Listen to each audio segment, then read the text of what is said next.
Do do do, theme song. Do do do, I'm broke, so this is my theme song. Do do do, just imagine this is an awesome theme song. Do do, theme song. Left of the box.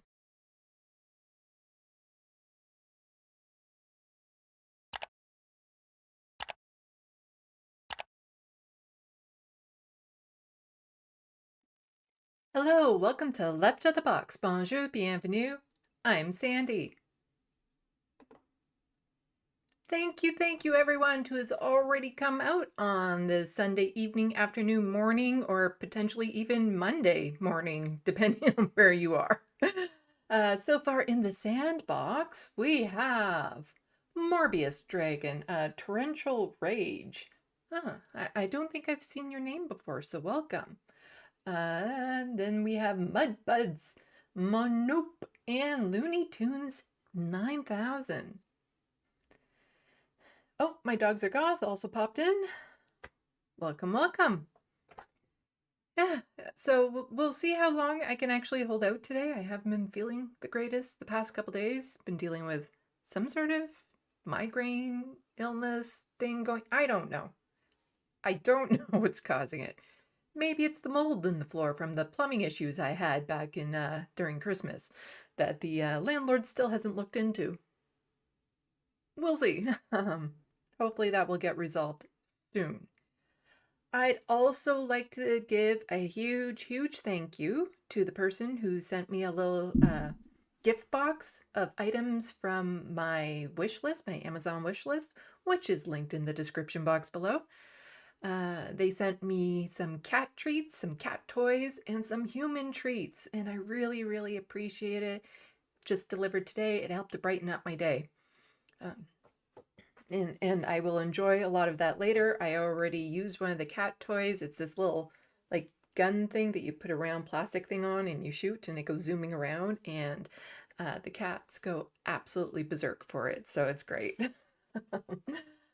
So we'll see. And I'm also going to try, I say this every time, to tighten things up, to actually get to all the news stories I want to cover. But you know, I was just thinking before I started this stream, in any given live stream I cover, I do tend to actually go over far more news articles, like individual news articles, than I think the vast majority of live streamers I see that cover this type of content. Because normally, you know, it's 15 minutes per single article or per single video at a bare minimum, whereas I tend to put them in a certain order and try to hammer through a whole bunch.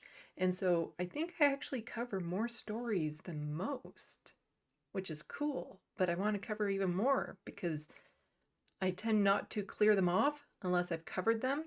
And then I feel guilty if it's gotten to such a point where I'm like, yeah, I can't cover that one anymore. And thought it was like a really good story to cover. Also, keep checking my audio for me when I switch to videos and stuff.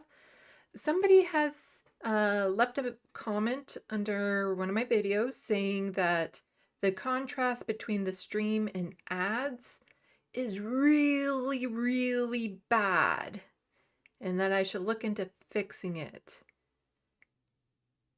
A quick solution for people would be to not have ads. For some reason their stream just didn't show ads for some, I don't know, reason or something.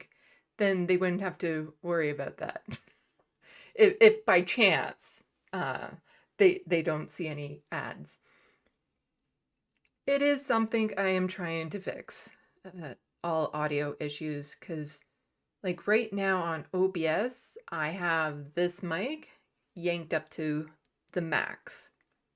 I also have the gain on the mic turned up fairly high.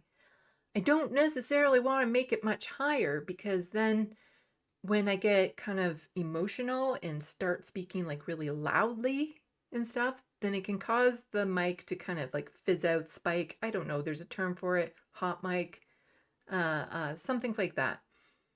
So I'm trying to find a balance because I see lots of other programs be able to pull it off. Keep in mind, they also have a staff. So it makes it easier, a staff that actually knows what they're doing. Whereas yes, I can do some more research on it. That requires me to actually remember to do that research when I'm not filming or recording, which can be difficult. And even if I set an alarm for it, I could be doing something, the alarm goes off and be like, oh yeah, I'm going to do that as soon as I'm done this task that I'm working on, and then totally forget it again. So it's one of these days, I would love to just have somebody who's like a super duper professional at this just come over to my place and be like, okay, I'll magically fix all the settings for you, show you how it's done, and then it's done. Anyway, let's see who is in the sandbox. Ooh, Obsolete Optics, Kelly Bach. I think it's Bach, right? Bach? Batch? Bach. Bach, Bach. No, I don't know. Rose Jackson, Queen of Vampires, 1992. Hello. I can honestly say I don't think I've seen your screen name before. That is quite the screen name. You might enjoy my Halloween special I did. Just saying. If you go back and look at that. Okay. And well, Morbius Dragon, I hope you're feeling better too soon. Your throat is bugging you. For me, it's a headache that hasn't been going away. Just like all my energy drained out of me. Very lethargic feeling. No appetite, but that could be anything really. um, and just feeling gross. Those are my symptoms. Not something that is really diagnosable.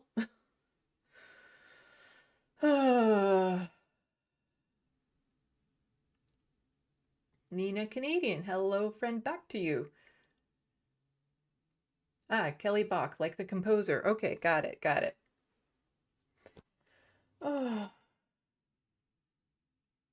Rose Jack, Queen of Vampires, 1992. I do not have a Nightbot set up yet. Again, if I could get somebody who could magically come over and fix all my settings, I would get that Nightbot set up so then you can do that exclamation mark and word and something magical would show up.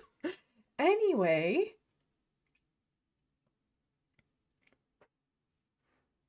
Sorry, I'm getting distracted. Oh, good. No, Kelly, don't worry about not chatting if you're busy painting. That's great. Uh, yeah. Okay. Okay. I'm getting distracted. Sometimes I feel like I should cover up the chat, but then I know as soon as I do, something important is going to come up and be like, oh, I should have been looking at chat to see that. Anyway, we'll start with what I unfortunately usually start with. Gee, that's a way to sell it. What's happening over at Gaza in the Gaza Strip and all the horrors over there. And as always, I try to avoid the worst, most graphic content of it. We'll see how it goes. Actually, I'm just wondering if I have that over here. Oh no, it'd be under there. Okay, I'm just checking a setting for later on, in case I do need to cover up part of the screen slightly. Because, yeah, we can only handle so much, but one of my projects, I think, right now is just trying to understand the mind of Zionists. Try to understand them so that you can potentially counter them, even though I don't think there is a way. I don't think there's a way. It's kind of like those Trump cultists, there is nothing Trump could do that would sway them. And there is nothing Israel could do to Gaza that will make some of these Zionists be like, maybe that was a step too far. Without like, oh, well, it was an accident. Yeah, it was an accident that they dropped those 2,000-pound bombs. Sorry, I'm still peeved at that Ben Glebe clip I covered, just his attitude around that and stuff. And it's like, I'm not a debater. It's not something I have any intention of ever doing. I don't think I'd be very good at it. But on this subject, yeah, I'd have a conversation with him about it. Because when it's this cut and dry and how easy it is, I don't think I'd have a problem chatting with him about this.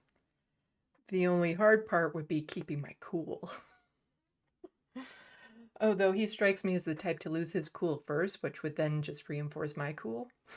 I don't know. I don't know. I don't debate. It's not a thing I do. Um, yeah, okay. I've actually been thinking of doing a COVID test just in case. Oh, Owen put out a video today about bias in the press. Yeah, I might have watched it. I don't know. It might actually, is it in my docket? Uh, my docket. I have some of his videos lined up. Yeah, great. Owen Jones, great content creator, lovely voice to listen to. His voice soothes me. It's the accent. It's all the accent. And I keep on getting distracted by chat because I keep on looking over and I really need to get on with this. Okay,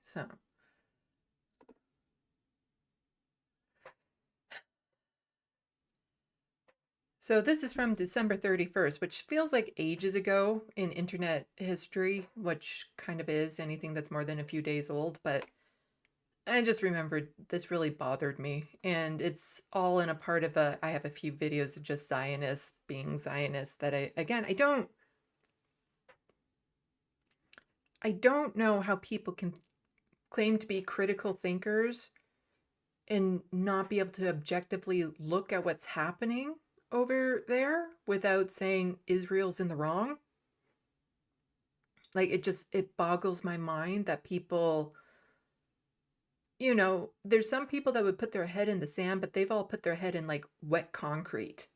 And they're just refusing to budge on this and trying to find every way of justifying it possible. That I don't understand how anyone can be like that. Because, well, I guess it's because I don't have loyalty. I do have loyalty to an extent to people. I stand by them, I support them, all that sort of stuff. But if we were to take a show like The Majority Report, whom I've even bought merch from, a show that I absolutely love and adore, and I think the world of all the people there. But if they have a horrible take on something and refuse to budge on it, I'm damn well going to call them out on it. Like, I'm not going to just be like, oh, well, I really like them, so I'm going to let this slide. No, I won't. I'll hold them accountable to it.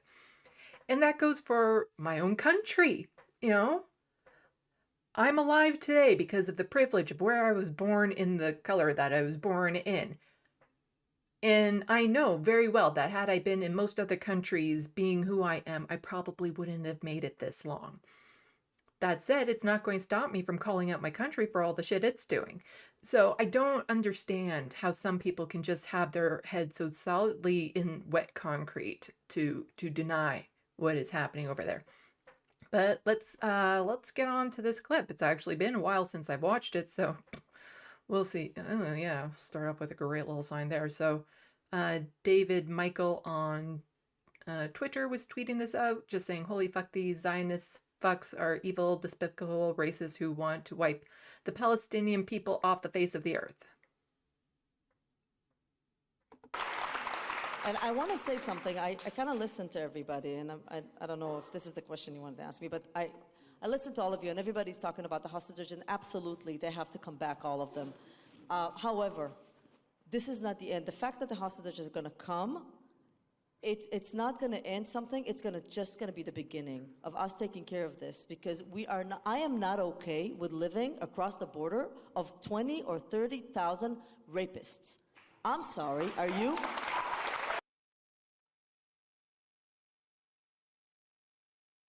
It's already off to a pretty horrible start.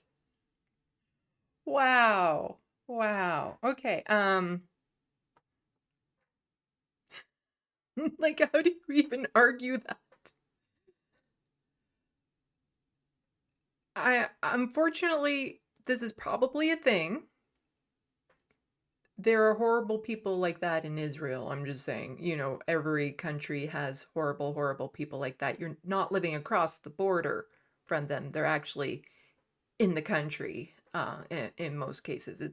It's horrible that it's still an issue in this day and age, but yeah, and not everyone who lives in Gaza is not even close, like not even remotely close, like just a no, no, no, no. And yeah, you want the hostages to come back, maybe stop killing the hostages as they're trying to escape or bombing them where they are. Like, it's so disgusting to have this language at a time when, like, children are being massacred.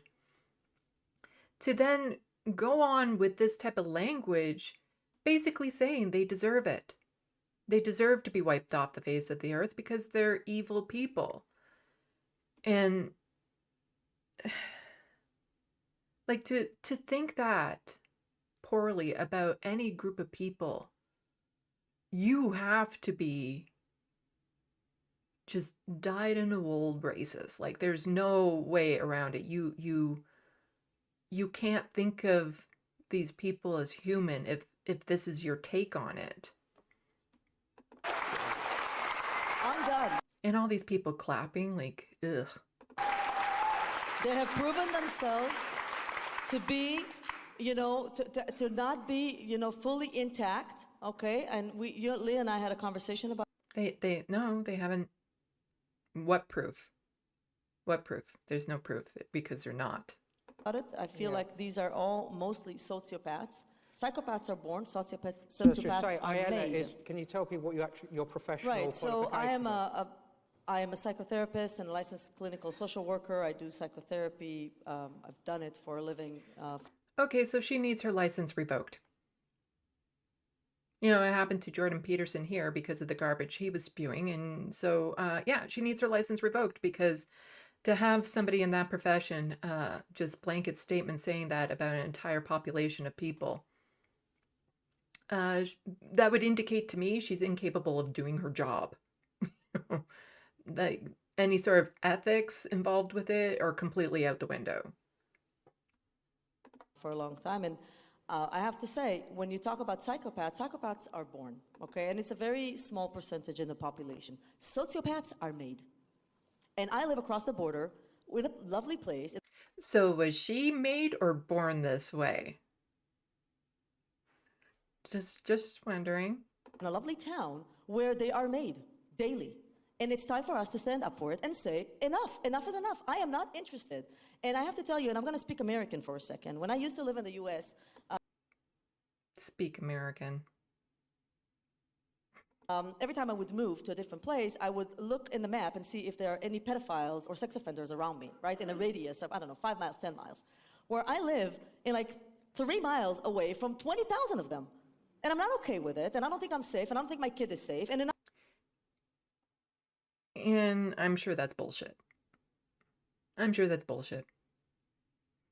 Prove it. Like, it's just... It always goes into the sexual violence to paint people as, like, horrid, you know, monsters and stuff of that sort. And to use that to, again, just blanket statements saying everyone across that border is like this is just disgusting. And yet a lot of these people, a lot of people who watch them and stuff still don't clue into the fact that this is the talk that people who inflict genocide use. The dehumanization of an entire population. Enough is enough, and never again means never again. Yeah, never again means never again to, you know, to maybe not wipe out an entire population of people. That would include Palestinians, you know. It's not just for one group of people, that phrase never again. And, so I know, we're not going to talk about any details or stuff. I know that Michael saw that 47-minute film the other day, and I saw it as well. And when it was, I mean, amongst the many reactions I had, as someone who was in a safe room watching it, and it affected me deeply, even though I was physically safe. So I can only imagine what it's like for people who've been directly in these situations, what they'll have to get over with. But just one weird response was I spent a week just saying, I don't understand what I saw. Like almost like a little boy saying, I don't understand it. What happened? I don't understand. And I couldn't understand. And then sort of about a week and a bit later, it just clocked in my head, and it's something that you can speak of, I'm sure, where I thought, oh, it's actually really simple. Because I saw these people at the end of their journey. To actually know how they got there, you need to go back to the beginning. And so when people sometimes ask me, oh, when do you think October 7th was planned? How long for? A year? Like 2 years? And my answer is, take the age of the oldest person who took part in it, and it started the day they were born.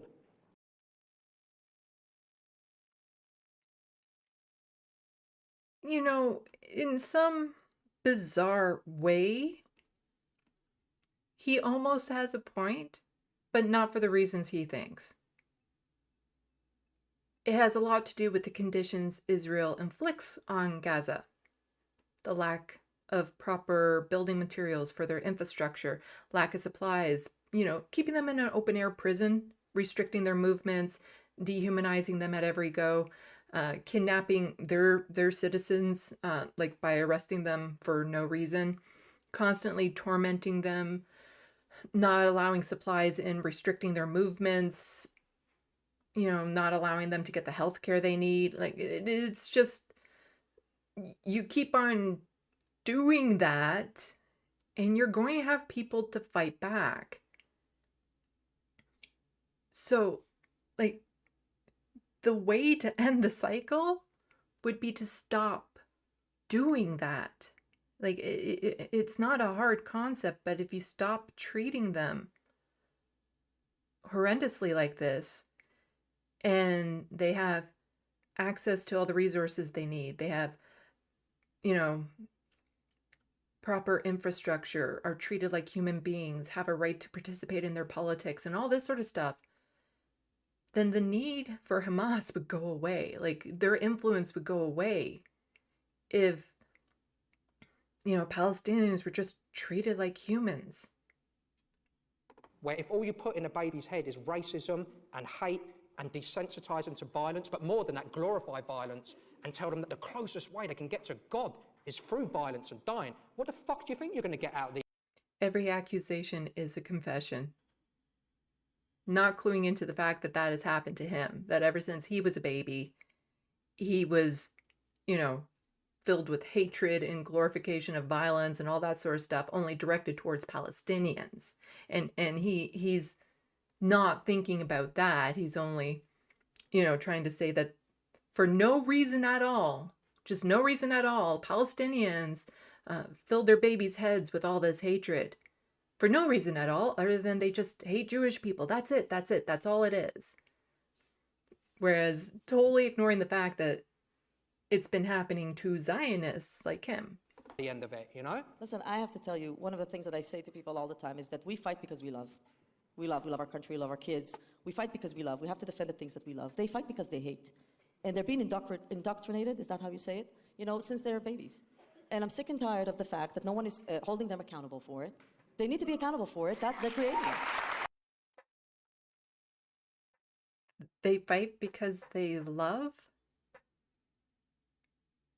but they're willing to wipe out an entire population, nearly half children, because they love?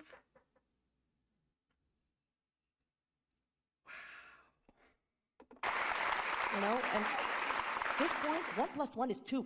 Enough with the excuses, enough with the accusations. You want to see what's wrong with you? Look in the freaking mirror. Like, enough is enough. Yeah, look in the freaking mirror. Oh my God. I just...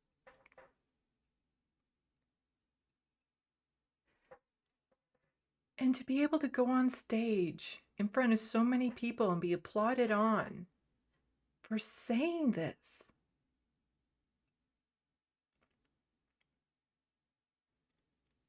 Like, I would hope that, you know, in my fantasy land, that if there are going to be people like this, there would just be a handful of people. But no, it's a whole system. A lot of it is colonialism that has, you know, made people like them possible. But just, I'd like to think better of humans in general. And people like them really make me wonder, like, what are we fighting for? Well, there's so many wonderful people in the sandbox right now, and that's what we're fighting for. You know, we're fighting for the people who see this for what this is, the horror it is, and fighting back. And I still believe there's more of us than there are of them. But it's the people with the power and the money and stuff that tend to give them the platforms. So they tend to get heard most. But I still just can't wrap my head around how entitled they feel about everything that's happening. Hmm.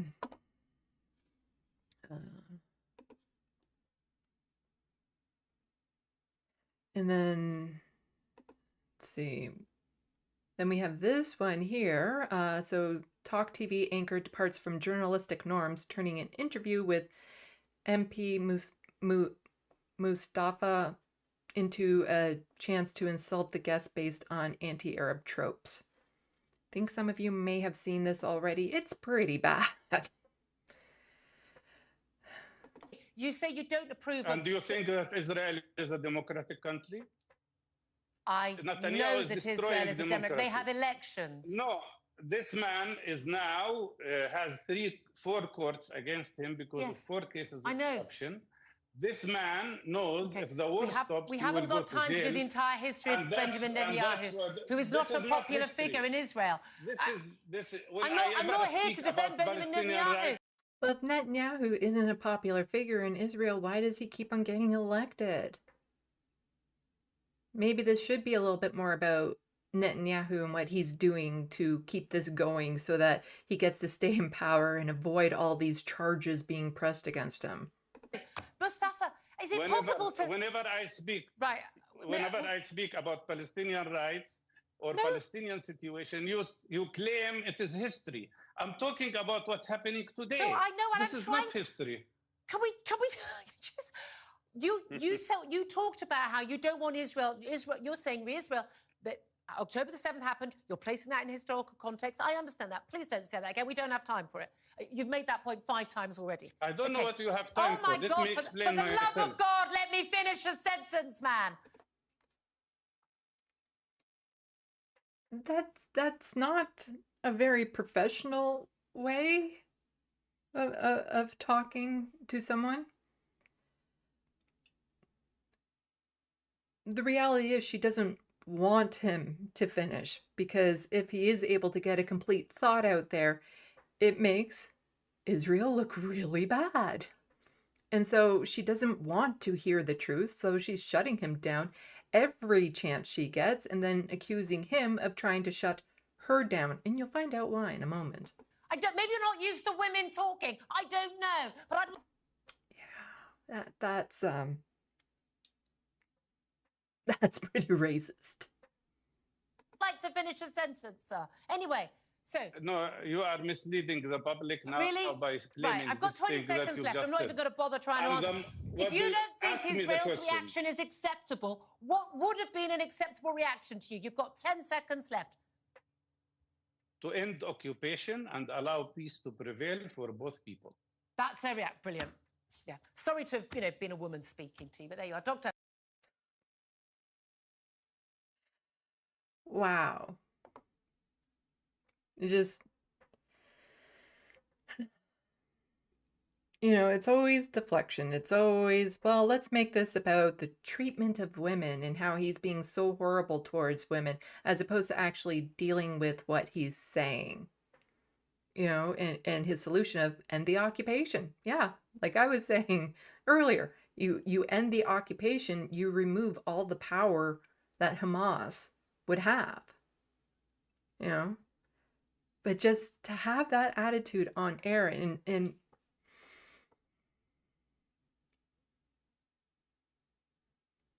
people like her are getting more and more upset, I think, because it's becoming harder and harder to deny what's happening.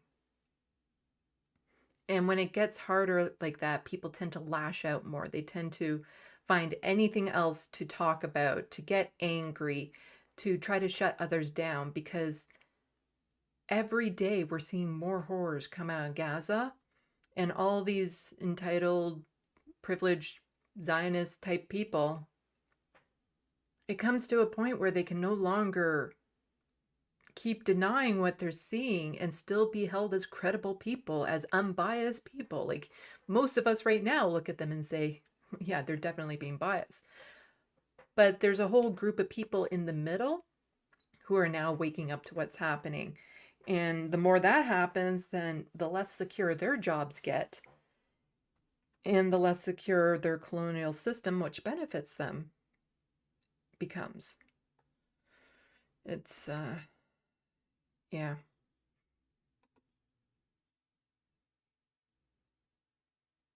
But not to be outdone, we have a collision of a couple of big issues. Now, there was the Jeffrey Epstein papers that were recently released, and names and stuff like that. And Alan Dershowitz, a lawyer.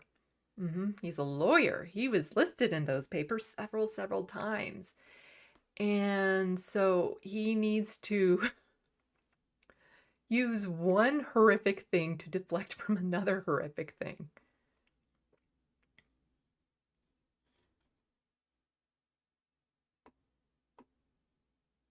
Now, the one point I do want to make is that I understand all the feminist groups and the radicals who think this is the worst thing in the world, that anybody ever had any contact with Jeffrey Epstein. Where are all those radical feminists when it comes to the Hamas rapes of young Jewish girls, sexual abuse, beheadings? They are quiet. They are silent. The incredible hypocrisy of the Me Too movement. Me Too, except if you're a Jew. Yeah, a lot of those feminists and radical feminists and all that sort of stuff, they're busy calling you out on your shit. That's what they're doing. They're calling you out on what is becoming more and more, you can't say for sure. I don't have any evidence, but signs are pointing, in my opinion, to him being an absolutely despicable person. Gotta be careful with the language there. But to deflect from his own, just horrible situation and horrible deeds that he's done by blaming feminists for not calling out the horrible people in Hamas, that's a reach. That is quite the, yeah. And I want to have a list of all the radical feminists who are pushing hard, and I understand that, to get all these names revealed. And I want to know how many of them have ever actually condemned Hamas for the rapes that we now know occurred and the murders that occurred. How many have been silent, and how many, like the National Lawyers Guild, have actually approved of what Hamas did? Yeah, no one should ever give that man a list of women for any reason. I'm just putting it out there. It's safer for all women if he never gets a list of women for any reason.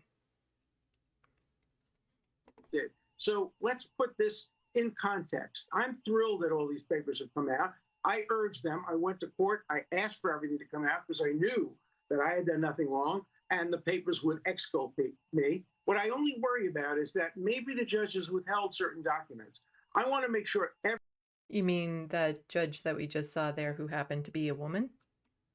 That type? Maybe she's one of those radical feminists that you're so worried about? Every single document comes out, including the documents that cast doubt on the credibility of some of the accusers and some of the accused. The public has the right to see everything and make their own judgment. We do not country in guilt by accusation, but guilt by association. Yeah, just blame the victims. Let's hope we can get papers out so that we can blame the victims.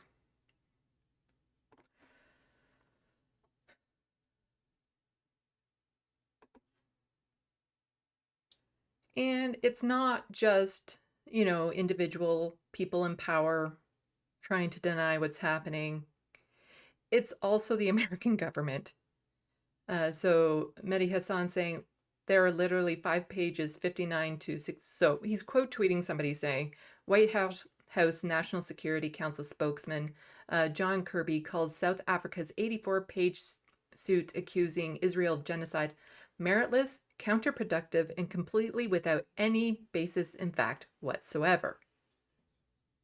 South Africa's filed this 84-page lawsuit against Israel, accusing them of genocide. Israel says that this is blood libel. Does Washington agree? And where does this put Washington and Pretoria in terms of this submission meritless, counterproductive, and completely without any basis in fact whatsoever. South Africa's filed this 84-page. So you have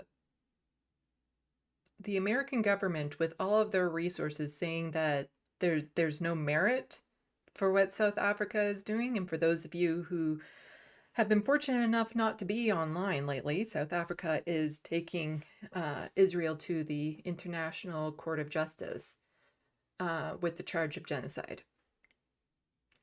And so Mehdi Hassan says there are literally 5 pages, 59 to 64, in the suit, which just lay out all the statements made by Israeli officials in their own words. It's all there in black and white with footnotes. Kirby can disagree with the suit, but he can't say it's without basis in fact. And a lot of us have seen those comments of Israeli officials calling people in Gaza human animals and saying that they need to wipe them off the face of the map and that they need to turn Gaza into, a parking lot and all this sort of absolute genocidal talk. And it's not just talk, it's actions. They're doing it. They are leveling entire neighborhoods. So to try to claim, and the American government to sit there and try to claim, well, maybe it's, it's completely meritless. We don't know what's going on. It's bullshit. We know what's happening. We can see it. The evidence is there. It's just, it gets really sticky for America and my country, Canada too, to some extent, even though we have at least now called for a ceasefire. If South Africa goes after Israel for genocide and it's proven to be true, the United States would have a lot to answer for their support in sending weapons and support to the Israeli government in doing what they're doing, knowing full well they're sending these weapons, they're sending money that is going to the killing of innocent people in the Gaza Strip. So it becomes very difficult for the United States to say, oh yeah, this is a problem, because it's that thing when you're on the stand, there's a word for it when you say something, self-incrimination. Yeah, that would be it. That they would be incriminating themselves by saying, what Israel's doing with the weapons we're sending them is genocide. Dimitri Lascaris, he's Canadian, ran for the leadership of the Green Party once upon a time. It's a shame he didn't get in. Also responding to this same little article here, saying, I've read South Africa's 84-page brief on the ICJ. It's extremely detailed. It meticulously documents Israel's monstrous genocidal attacks on Gaza. Only a bald-faced liar like John Kirby would claim that it is completely without any basis in fact whatsoever. And Dimitri is a lawyer as well. So when he's saying comments like this, he's looking from the angle of knowing law, knowing legalese and all that sort of stuff. And the thing is that you don't need to be a lawyer to read over what's happening and be like, yeah, that's a genocide. Like if you just Google what a genocide is and you go through all the different things, anyone can plainly see what's happening over there is a genocide. Like it's, you don't need to be a scholar to be able to figure this out.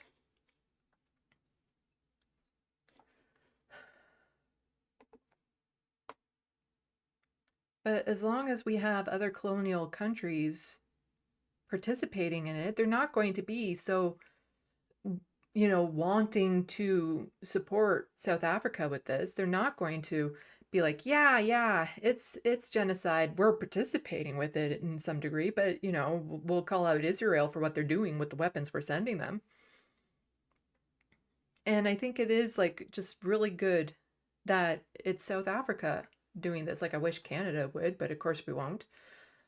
Because it's South Africa basically showing that they're owning their own past with apartheid and everything that happened there by saying, yeah, we recognized it happened here, and we say never again. And when we say never again, we mean it. And so we're going to call it out in other countries when we see it, which is something I really wish Canada would do. But Canada still hasn't even come to terms with all the horrors and stuff that it's inflicted on the Indigenous peoples here. You know, we had the Truth and Reconciliation Commission, which has been a lot of talk and very little in the way of action. Let's check the sandbox.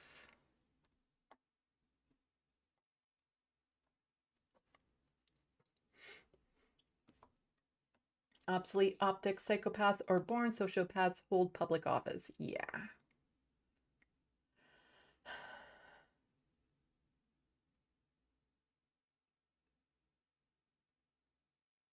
Welcome all the other people who have bounced in here. It's good to see you. Horrible stuff we're talking about, but you know, having all of you to talk to this about, it makes it easier. I think, you know, it's important for lefty shows like this to go over the horrors just to help themselves and others process it. You know, the whole make it make sense. Like, none of this, what Israel is doing doesn't make sense. It is just horrible. But it's nice to know you're not alone with that confusion, to know that there's other people out there that are concerned about what's happening, because it's so easy, if you're just limited to mainstream media, to think you're crazy if you think what's happening over there is horrible genocide, because mainstream media won't paint it like that. And so it's easy to fall into the trap. Like, is it just me? Am I not seeing something? So to have lefty programs on here, like the Majority Report and, you know, the Serfs and other programs, you know, you have the Humanist Report, Rational National, and so many more just out there helping people to process it, letting us know that we're not alone, finding different source information so that you don't have to go search for it yourself and you can just plainly see. And, you know, I show the tweets that they're from. People can go and check my sources. To know that there is a very large movement out there that is against this and fighting back, you know, it keeps, at least we know we're not screaming completely into the wind, you know, that we are getting heard, that some actions are happening because of what we're doing. The fact that we were able to push the Canadian government to saying that we need a ceasefire was actually a huge step for this government. That we have the South African government, you know, taking them to court. Like, these are all huge steps, and they need to be done. And they're able to do that because of the support that they're getting from this wide base of people who are looking at what's happening there and calling it what it is.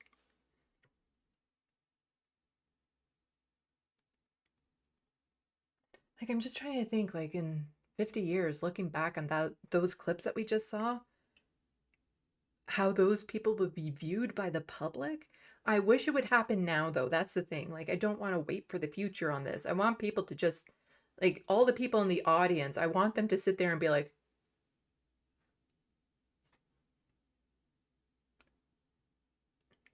you know, instead of just applauding what they're saying, to sit there and be like, I think I'm in the wrong room.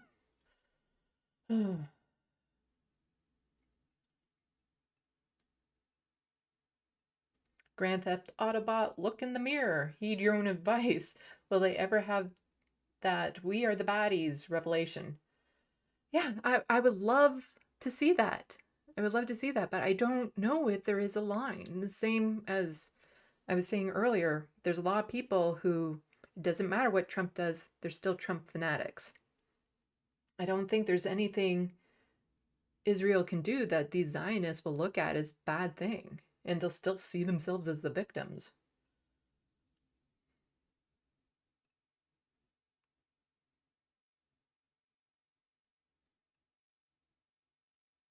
Antonio WTF.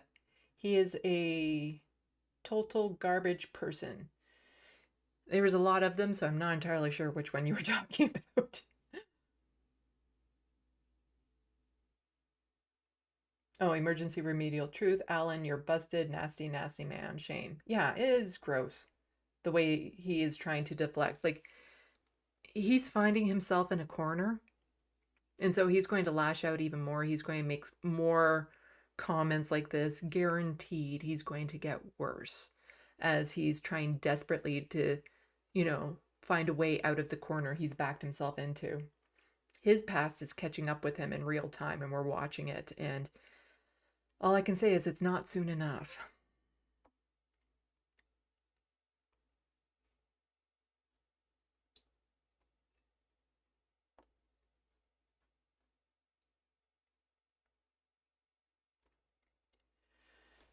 Oh. Okay. There were a few more things with Gaza I wanted to cover before we get on to other news. I mentioned this video last time. We're not going to go over it because it is over a half hour, but I recommend you go to Owen Jones' channel and check out a lot of the stuff he's doing. It's absolutely amazing. But we do have other clips that he's posted that are a bit shorter that we can see, just so you can get a feel of who he is. So here he's interviewing. It's hard to understate how brave these journalists are. So he's a journalist, Israeli journalist covering what's happening in Gaza and the conflict between Palestine and the Israeli government and stuff. He's literally putting his life in jeopardy by speaking out, by covering this news, because we've seen the Israeli government target Palestinian journalists. It won't be long before they start silencing their own journalists who are speaking out, and I'm pretty sure at this point some of them have just, quietly gone away. So in this, Israel's kidnapping its own hostages, and their conditions may be worse than Israel hostages held by Hamas. Where is the outrage? This is a damning verdict of unbelievable, courageous Israeli journalist Gidon Levy, a man who personifies moral clarity. Taking civilians hostage. One of the things I wanted to ask you about was the West Bank, where around 3 million of the Palestinian people live. Now, as we know, Hamas committed a grave war crime by taking civilians hostages. Very, very straightforward war crime, actually. You've written about those detained in the West Bank by Israel, and you actually describe them as Israel's own hostages. So I'm just interested in what you would say about the conditions of those detainees, why you call them hostages, because I suppose in the context of Israel, that must seem a very controversial thing to have said, and I'm sure would have caused some backlash. So why describe them as hostages, and just tell us what you found from your own work, because I know you've done actually quite a lot of detailed work on this, in terms of the conditions of those detained. So there's a lot of focus put on the hostages that Hamas took, but part of the reason why Hamas took those hostages was to exchange for the people that Israel has detained without merit. The people that they've just arrested with no charges and things of that sort. But rarely ever do you see mainstream media cover that, even though I remember watching Democracy Now! And other, again, more lefty progressive news sources. And I know this has been a problem for a long, long time, where people just standing their ground, people not doing anything, will be arrested for no reason whatsoever and held in Israeli prisons without access to proper counsel or help or health care. As you know, Owen, every night, the Israeli army is penetrating into Palestinian villages and towns and cities every night. And in the last months or years, they are arresting dozens of people a night. There's no legal basis to those arrests. They are just coming, kidnapping people from their beds in front of their children in a very brutal and violent way. They do it on a daily basis. Then they take them to interrogation, and they might bring them to court. They might put them in administrative detention, which means they don't even know what are their charges, and they can stay like this for months and years. This is the routine. This routine became even worse ever since the war started. Now, this is something that if any country is going to understand a little bit better, the Americans should. Because how often have we seen footage of no-knock warrants where the police just barge into a house randomly in the middle of the night and end up shooting or arresting the person in there, sometimes killing the person. And it turns out it was the wrong house or the wrong place. But to live with that kind of fear constantly, that it's going to happen to you, that, you know, you could just be sleeping one night in the middle of the night, have people barge into your home, violate your place where you live, take everything apart, arrest you, take all your equipment. Like, that type of stress does a number on people in general, and it's supposed to. It's meant to keep a population in fear, to keep them in line. Israel had, and I call it kidnap because there is no legal control on this. It's not, you know, to go to arrest somebody in Israel, you need to have some charges. You need to bring him to a judge within 24 hours. You need to have some basis to this. You can't just come to my home, pick me up, and take me to somewhere and leave me there for 1 month and then bring me to court, or even not bring me to court. And again, keep in mind, in the United States, there are thousands and thousands of people in the incarceration system right now that are there without charges, that they haven't gone to court yet, that they're awaiting their hearings. So is it any wonder a place like the United States would be backing a place like Israel? This is kidnapping. It's not arrest, it's kidnapping. And they do it, including, by the way, many juniors, teenagers, and even children. We have thousands and thousands of people like this. Most of them are either innocent or political prisoners.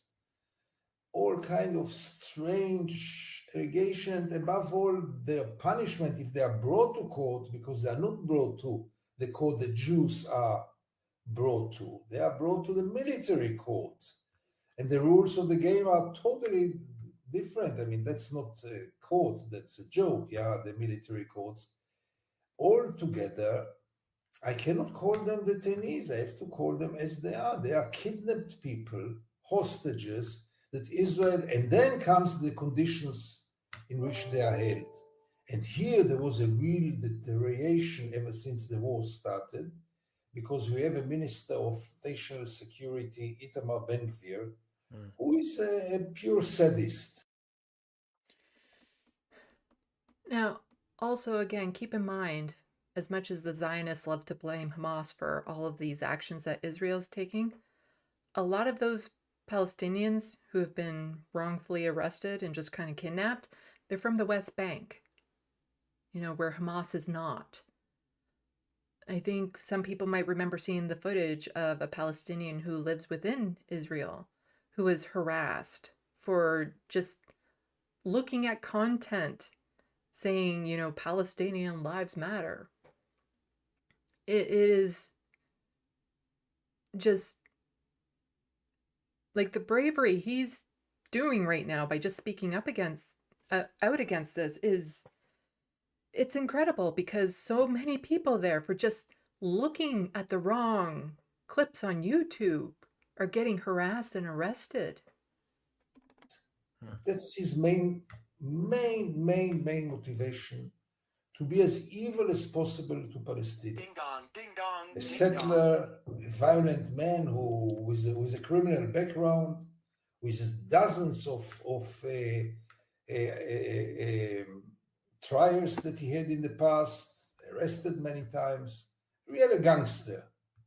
He's the Minister of National Security, and he is also in charge of the prisons in Israel. And what they do now to the prisoners is unbelievable. I can almost say in certainty, even though I'm not sure, but that the Palestinian prisoners in Israel get much worse human conditions than the hostages in Gaza. You know, they holded hundreds of Palestinians, they handcuffed for weeks and months with their eyes covered. I mean, where you know, I see in Putin's Russia, you don't see it. And even this is accepted by Israeli society because they are all Hamas and they all participated in the raping and the killing on the 7th, and therefore we have the right to do whatever we want. And a lot of those people held were there well before October 7th. Yeah, it is just how our countries can support what's going on over there and turn a blind eye to it all the time. It just, it just boggles my mind. It goes against everything my country says it's for, hence the maple washing I like to point out in Canada all the time. Canada likes to project this image of being humanitarian, freedom for people, and all this sort of stuff, and yet rarely does it actually follow through with those words. It is just a brand. It's an image that they project out to the world. But when it comes to actually acting on that image, this country falls flat.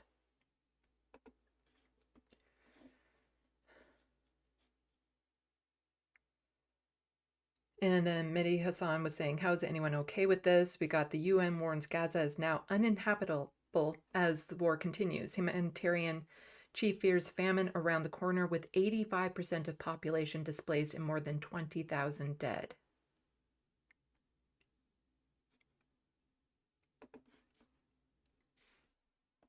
Wow, this article is in tiny font. Let's make this bigger. Nope, bigger.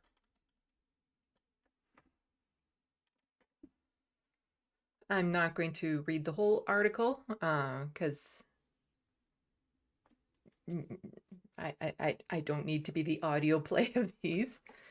So the UN humanitarian chief has described Gaza as uninhabitable 3 months into Israel's war with Hamas, warning the famine was looming and a public health disaster unfolding. So I've kind of mentioned this before, but we're just at the precipice of just completely unimaginable horrors that are about to happen there, because the food's gone, the infrastructure's gone, the hospitals are not functioning. And soon you're going to have this entire population starving. And there's no way for them to get out and almost no resources going in to help them. In a grim assessment of the devastating impact of Israel's military response to the horrific Hamas attacks on October 7th, Martin says Gaza's 2.3 million people face daily threats to their very existence, while the world just watches. He says tens of thousands of people, mostly women and children, have been killed or injured. Families are sleeping in the open. Temperatures plummet in areas where Palestinians were told to relocate have been bombed. He said people are facing the highest levels of food insecurity ever recorded, and famine is around the corner. The few partly functioning hospitals are overwhelmed and critically short of supplies. Medical facilities are under relentless attack. Infectious disease are spreading, and amid the chaos, about 180 Palestinian women are giving birth every day.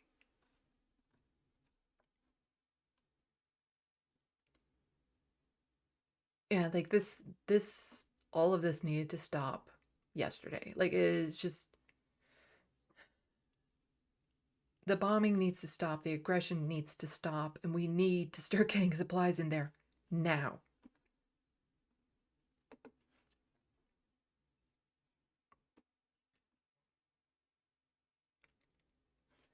And then Owen Jones also tweeted this out. So Israel killed his wife, his daughter, a son, and grandson. The next day, this reporter that he's talking about returned to work. Israel killed his colleague and injured him. The next day, he returned to work. Israel killed his other son. The next day, he returned to work. One of the great men of our time. So he's talking about this journalist who has been losing family members, who has been injured, but he still goes back and does his job. Like, one of the most dangerous jobs right now is to be a journalist in Gaza. The way that they are being targeted, not just them, but their families, their homes. All because they're daring to get the word out there, to let people know about the real horrors that are happening.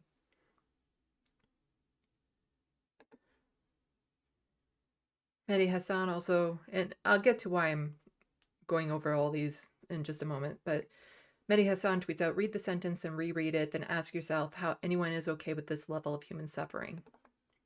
More than 10 children per day on average have lost one or both of their legs in Gaza since the conflict erupted 3 months ago. Lifetimes of pain management and medical care will be needed. In really horrible picture there. In all of this, but the Biden administration acknowledged it conducted no formal assessment of whether Israel is violating international humanitarian laws in its war against Hamas, fueling intense criticism of President Biden, shows no signs of wanting to change approach. So we just went over some of those humanitarian laws that are being violated, some of the war crimes that are being done. Like, we just went over them. And yet the Biden administration says, well, we're not going to do a real assessment, and we're not going to acknowledge what is happening. And so it's from this political article.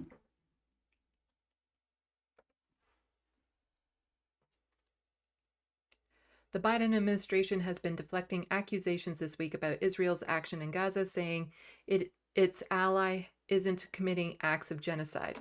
But it also acknowledges it conducted no formal assessment of whether Israel is violating international humanitarian law. They see the same things we see. In fact, they probably know a lot more than what we know. And yet, they're still saying, it's not an act of genocide that's happening. It's self-defense. Israel has the right to defend itself. And yet, again, it's plain as day to everyone else that this is genocidal. The lack of any real-time assessment of Israel's war conduct has fueled intense criticism from inside and outside the government as President Joe Biden shows no sign of wanting to change approach. Questions about this stance have arisen in public sessions over the past 2 days, coming up on the heels of South Africa launching genocide case against Israel at the United Nations top court. The U.S. is confident Israel isn't committing either ethnic cleansing or genocide. Yeah, it's not ethnic cleansing when you have over 1 million people move from the north to the south of Gaza. That's not ethnic cleansing because they're allowed to return eventually to nothing existing, and we all know that they're not going to be allowed to return, and that Israel right now wants nothing more than to put them in the middle of a desert in Egypt. But that's not ethnic cleansing. Ethnic cleansing or genocide in Gaza. A senior administration official told Naksek Daily, if you just look at what Israel is doing, they aren't systematically targeting civilians. Yeah, bombs that just randomly go in refugee camps. That's not really targeting citizens. There was like a Hamas person there potentially. The U.S. came to that conclusion in part after looking at press reports and conversation with Israeli officials about their military operations. Yeah, maybe not just talk to the people, doing the genocide. Maybe get some other takes in there. And this is from CTV Canada. Their website is kind of messed up right now.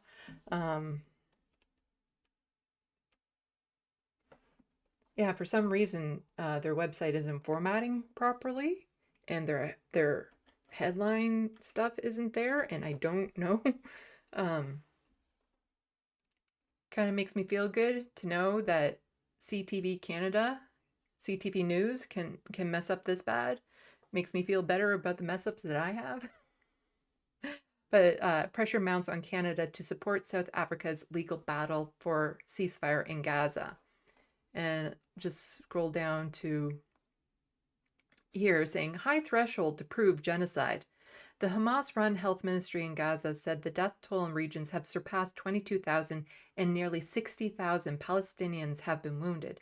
The figures don't distinguish between fighters and civilians, but the health ministry estimates 2/3 of those killed are women and children. Most of the casualties were the result of airstrikes. Okay, so what percentage of Hamas would make this okay? Like there is no okay here. It is just, well, we don't know how many were civilians and how many were Hamas. Yet the Hamas leaders they've taken out aren't actually in Gaza. One of them I know was in Lebanon. I think, I'm not sure where the other one was off the top of my head.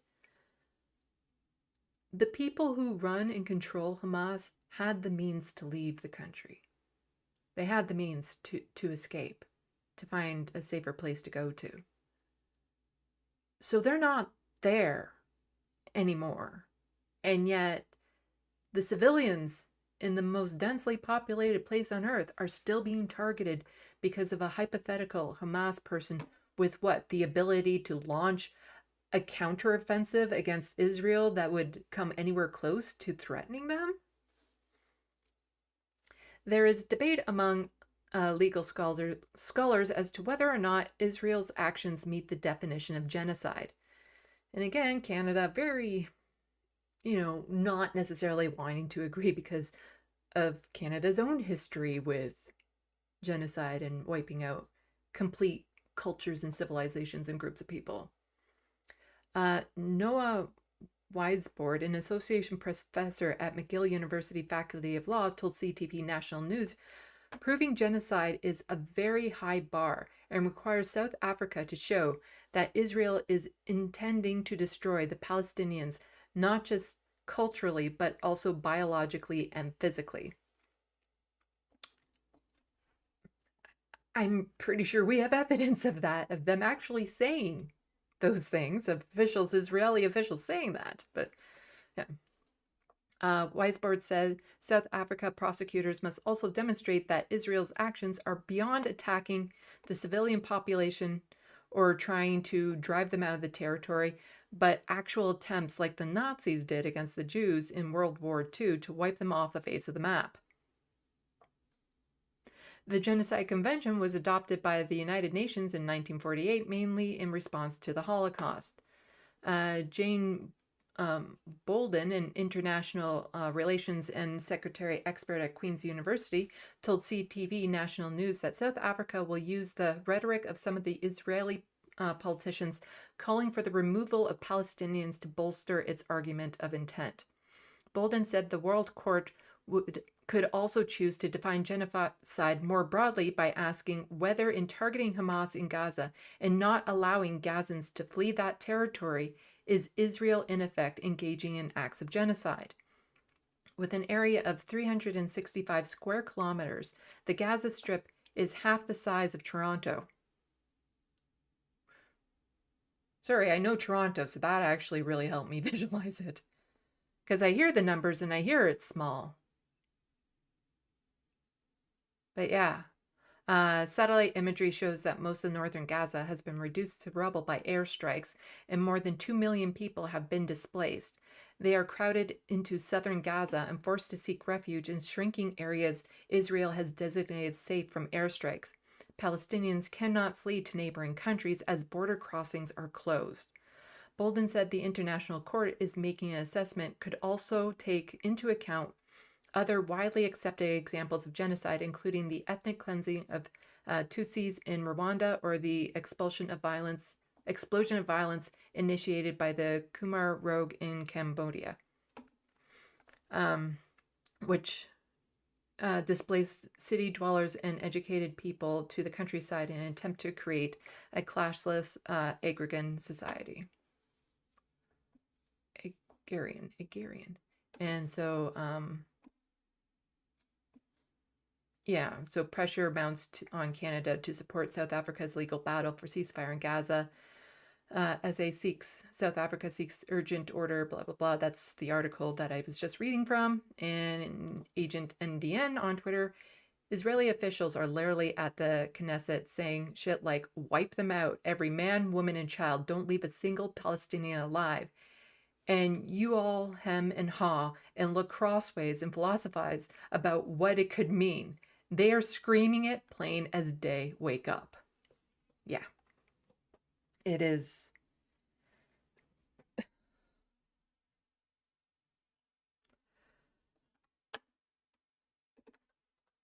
We see it. We know what's going on. There's footage. Like, that's the. There's footage out there of what's happening, of what these Israeli officials have said. It's on record. It's not like South Africa is going to have to dig deep to find evidence.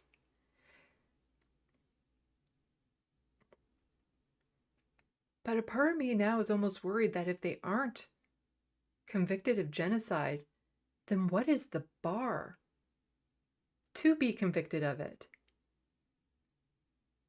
Other than, not being a colonial state, not being a state that gets along with America.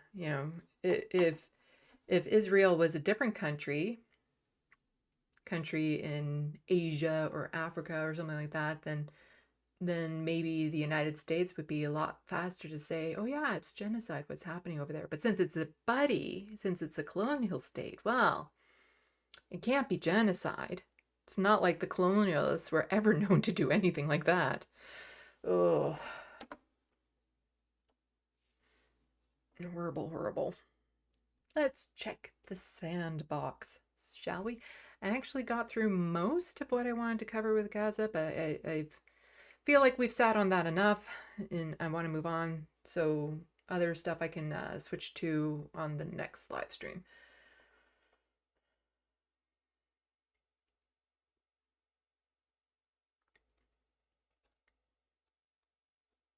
Oh, Northern Lights. Thank you so much for the NOK 59. The currency of 59 units. I don't know what currency that is, but thank you so much. In my head, I imagine, it's like 200,000 Canadian dollars. So I really, really appreciate it. Not all Jews are Zionists, but many will hesitate to comment on the horrors of Israel. How would you talk to your Jewish friends about this? Calmly. Try not to use blanket statements. Try to separate the phrase like the Israel government, Zionists, as opposed to saying Jewish people. Ask them questions about what they've seen happening. Provide counter arguments based in fact. And do it from a place of compassion. Because a lot of people don't want to come to terms with what's happening because of how horrific it is, and having to accept that they're part of a system that is capable of such horrors is hard to take in for a lot of people.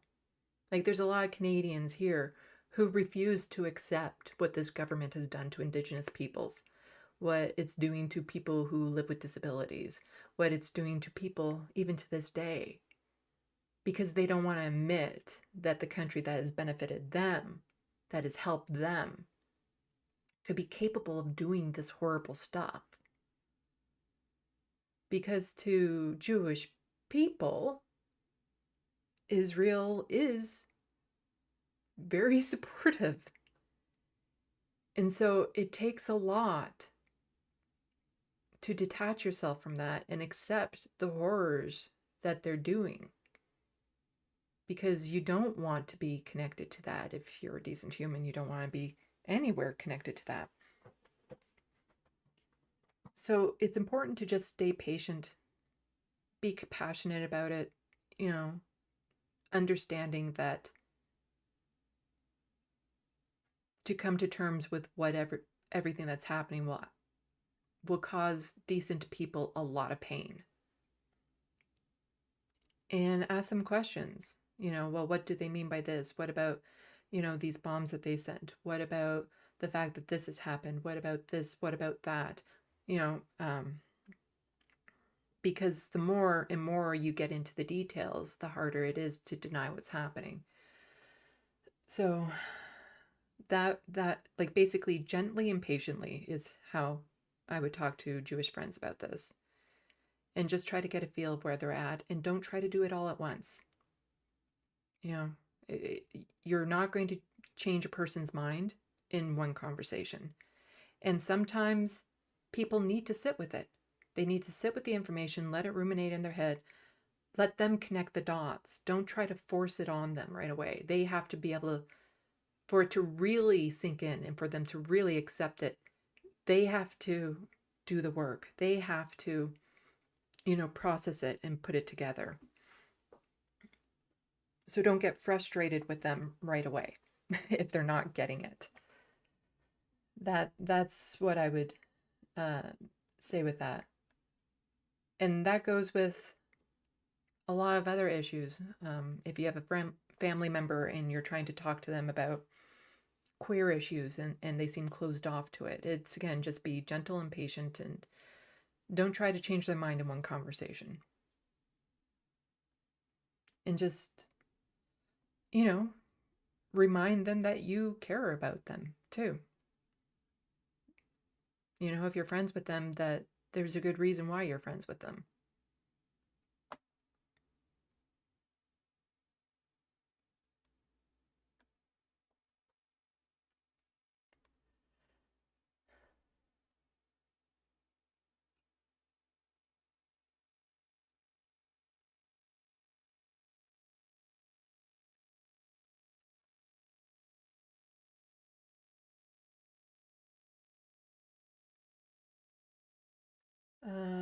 Nadia says, responding to someone, the Western sham of liberal democracy is a laughing stock incapable of defending its colonial military occupation against rice farmers in flip-flops and goat herders in sandals, robes, and turbans. Not entirely sure what that's for. Start to read a comment thinking I'm going to know the context and then realize I don't know the context, so it's hard for me to respond to it. Because I'm trying to find ones where it's not part of a conversation and I know what they're talking about.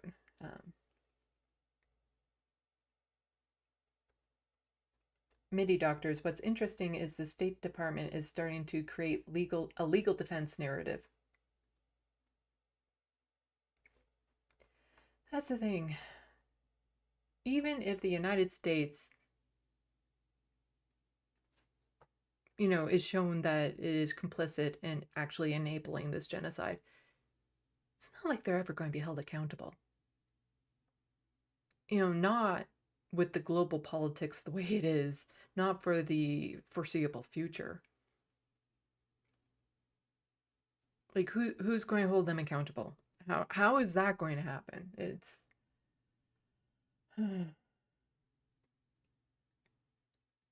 many doctors, Biden administration asked Congress in writing for funds to move Gazans to Egypt. Yeah, like they are basically participating with this ethnic cleansing and genocide right now. So for Israel to be held accountable for it means they will also be responsible for it.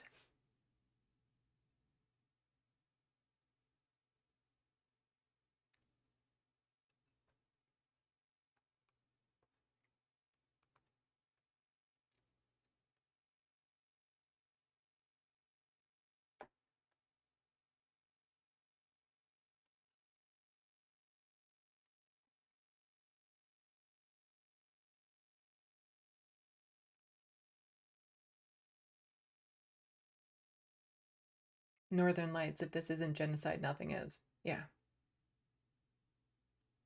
Like, that is one of my real fears now, is that they won't be able to get that conviction. And then what does that say? Like, where would the bar be?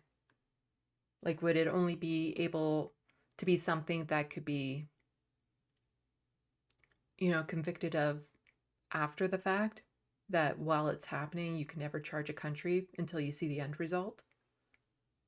Like, that's a horrible thought. Because the thing is that if they do take them to the court and Israel is found guilty to be, doing this genocide, then that means other countries are obligated to step in and prevent it from continuing. Countries like the United States.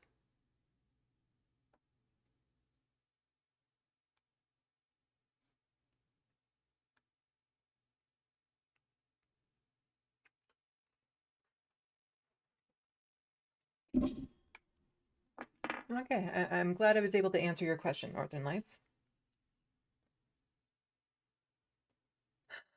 Okay, let's see. Okay, I have a whole bunch of like Canadian headlines that I kind of want to get to, and I'll see if I can do a little bit of a speed run. And then there's some LGBTQ plus issues to get into. So, because I'm getting into Canadian news, I get to do this. Today in Canadian news.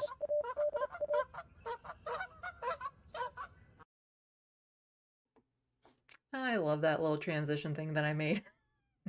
I'm thinking of making other transition ones for it, but then I realize it's like a lot of the news I cover are probably too dire for these fun little in-between bits. It's like, how do you make stuff that we're talking about like that horrible stuff lighthearted? Because I like to think of, I want to be funny. I want to be lighthearted. I want to bring joy to the world, and yet we're covering news that is just so disgusting and horrible. Yeah. Huh. Anyway, let's go. So Indigo is closing a unionized Toronto store, and people are not happy. So yeah, unions are under attack here in Canada, just as they are in the States. Indigo is closing a beloved Chapters bookstore in Scarborough in a move that has employees and regulars alike accusing them of union busting. The Chapters at Kennedy Commons is not only the largest bookstore in Scarborough and one of the best Indigo locations in the city, it's also one of 3 unionized Chapters locations in Toronto. It's funny how it's always the ones with the unions that seem to get closed. Found that out in the States where they were accusing, oh yeah, we're closing these stores because of crime and stuff. Then it turns out, no, it was business decisions. They were underperforming, but that sounded better. Or sometimes they say, yeah, crime is an issue and all this other stuff. And so we have to close this unionized Starbucks because of it, According to Indigo, which owns Chapters, the decision to shutter business was merely a fiscal one. In a statement to CBC Toronto, they suggested that the location's profitability wasn't up to par. But employees of the location, as well as some locals, aren't buying it. For some, the company's decision to close this specific location doesn't add up, leading to accusations of union busting from the store's employees and supporters.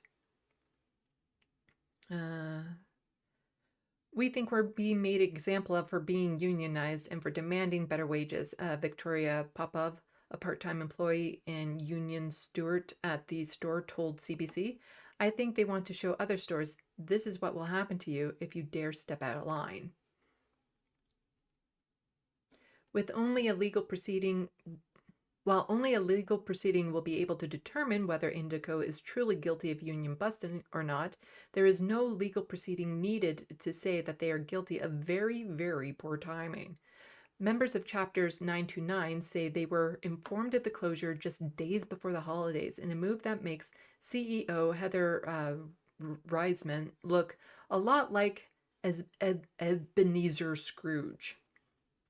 In addition to the hit of store closing, Popov says 30 to 40 employees impacted by this closure haven't received fair severance from Indigo, nor has a single employee been approved for a transfer to another store, leaving all of them completely out of work. And these are companies that make, give their top CEOs bonuses in the millions. Like, it is just disgusting that they would do this. Many social media users have rallied against affected employees, echoing their accusations of union busting, and for some, vowing to boycott Indigo altogether. Indigo has been in the news frequently over the past year for their massive financial losses due to large part to major cyber attack, to the corporate musical chairs being played in the company's C-suite. So this attention, while not foreign, is likely unwelcome. And so that location will be closed permanently on January 27th. And on Twitter, the Chapters 929 Union responding to, oh, hey, they're covering us. Yay. Hey, that's us. Here's how you can help. So they've updated their list of actions. Please keep calling and emailing and amplifying our calls for 1, fair severance, 2, transfers, 3, health benefits. Because in Canada, we do need health benefits. We don't have universal health care. See below for more in-depth explanation on our asks. So I'll just leave that up on screen for a second, and you can come back here and freeze frame it if this is something you're able to do. Please do that. Update actions. There's been some changes since we started our campaign. Customer service is no longer escalating to supervisors, so please call Indigo head office instead. And keep sending your emails to Heather, but also copy your emails to these people there.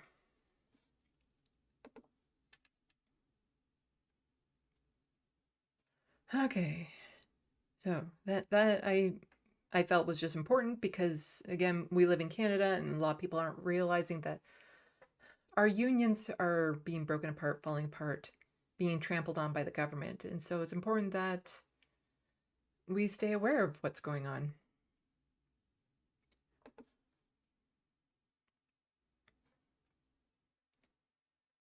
So we have this tragic story here. Similar to Nova Scotia, unhoused recipients of social assistance in Ontario are denied their shelter allowance, meaning if you're homeless and on ODSP you receive $725 instead of $1,308. This is legal. This legal case argues encampment residents should receive shelter allowance.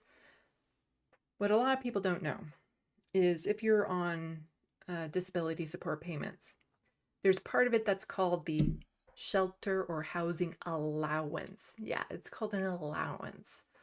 And that should you no longer pay rent or pay for housing for whatever reason, then that part is cut out of your check. So if you become unhoused, the monthly payments you get drop drastically,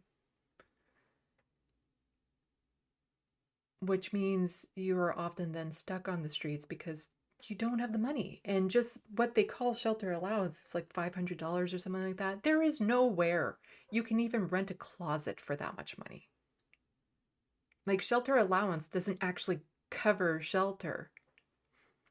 And yet it's still denied to people should they become unhoused, or if they have to move in with a family member and the family member isn't charging them rent or something of that sort, then suddenly they're going to be denied that part of their payments. And these payments don't come nearly close enough to keeping people anywhere even near the poverty line. Like, it's so sad to think that we're trying to fight just to keep us out of dire poverty. Like, all we want at this point is to be at the poverty line. That's all. We just want to be at the poverty line as opposed to being, below it to such an extent that our entire checks are going to rent. For those of us lucky enough to have rental contracts that have grandfathered in rent prices from a decade ago, because there's nowhere you can find a place to live anymore that isn't maybe a crappy room somewhere that your entire check could cover. So that tweet was in reference to this article here. After homeless man dies in Halifax encampment, lawyer keeps up fighting for benefits. Vince Calderhead was representing Bradley Lowe in a case to have his monthly payment raised. A homeless man who died in Halifax encampment last month has been fighting for improved income assistance for people living in tents, his lawyer said Wednesday. Vince, a human rights lawyer with Halifax-based Pink Larkin, was representing Bradley in a case before the province's Assisted Appeal Board to have Bradley's monthly payment raised. The 30-year-old was receiving $380, the standard payment for someone without a home, to pay for essentials such as food and other necessities.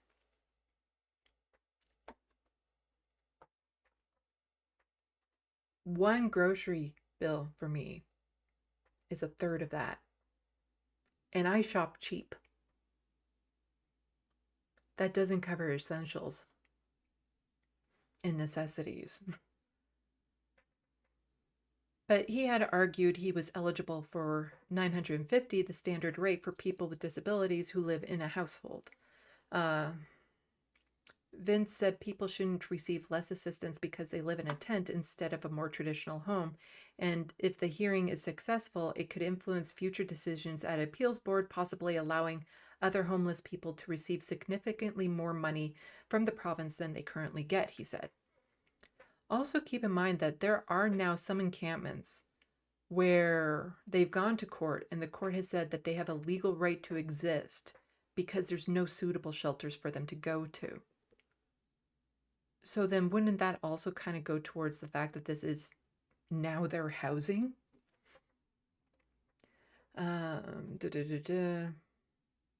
So Bradley had been living in an ice fishing tent in Victoria Park encampment in Halifax, but was visiting an encampment in the Grand Parade in front of City Hall when he died December 15th. Apparently it was not a suspicious death, but you know, there's all sorts of reason why people who are unhoused die. And it's not because of old age.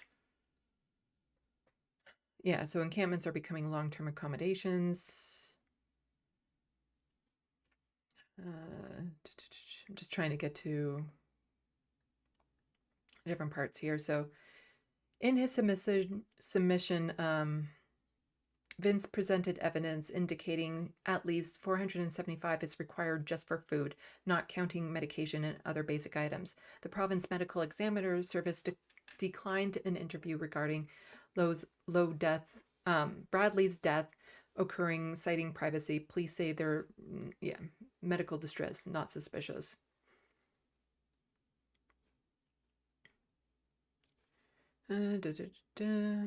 Yeah. You're allowed to receive $380 a month if you live in temporary accommodations such as hospital, residential rehabilitation, emergency shelter, transition house, hotel, or without a fixed address. So how are you supposed to pay for first and last, like save up for that, if all you're getting is $380 a month to pay for basics, which doesn't even cover that? So she noted income assistance is reviewing how alternative accommodations such as trailers and RVs are treated. Yeah.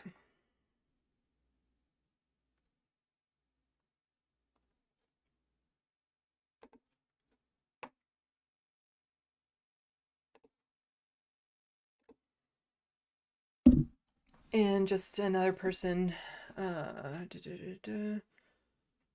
my earbud?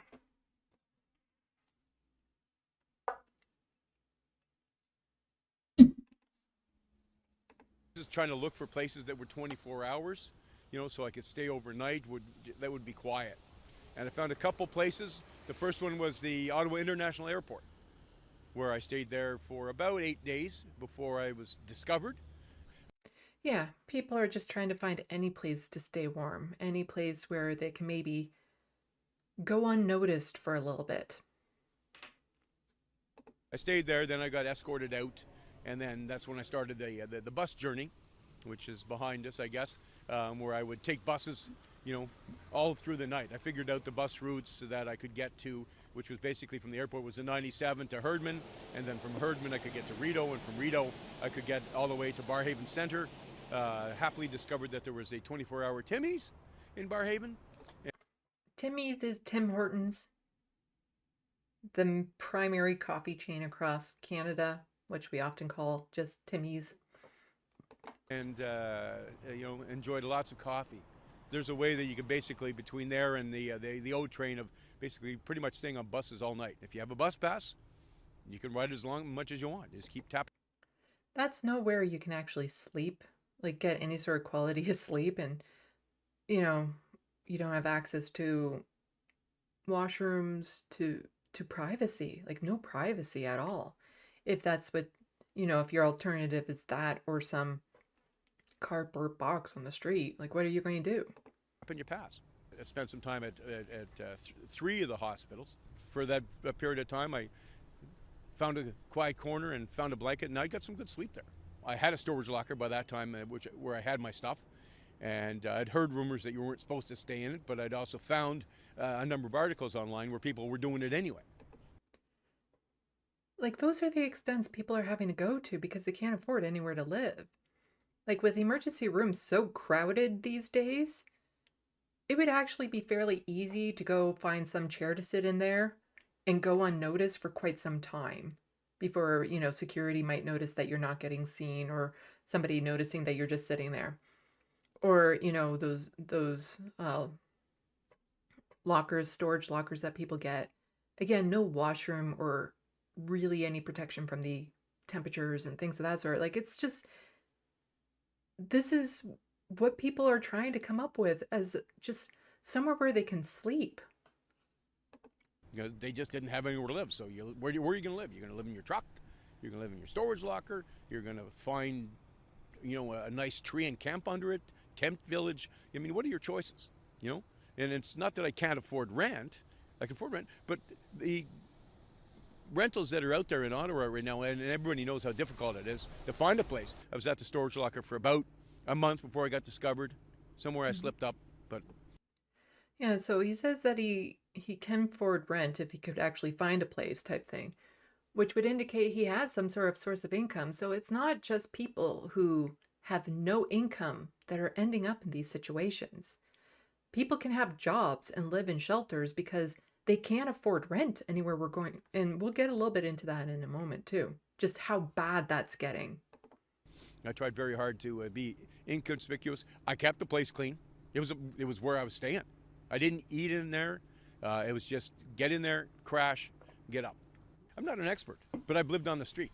I've lived on the street since June. So 6 months of traveling the roads, meeting people, running into people, seeing what I call the remnants of homelessness. The downtown core is not where people want to stay because they're worried about their safety if they go down to the downtown core. We have all kinds of issues about knifings and gunfights and all kinds of stuff in the Byward Market. I love the Byward Market, but I wouldn't stay there. Not on a street corner, not in a shelter. I want to get. So Byward Market, just so you guys know, this is in Ottawa, which is the capital of Canada. So this is happening in the capital of Canada. Get out of this. I want to find a place that I can rent, which is clean. I can have a nice bath. I can cook some food, and then hopefully still live the Canadian dream, so to speak. Yeah, the Canadian dream of not dying on the streets is pretty much where we're at.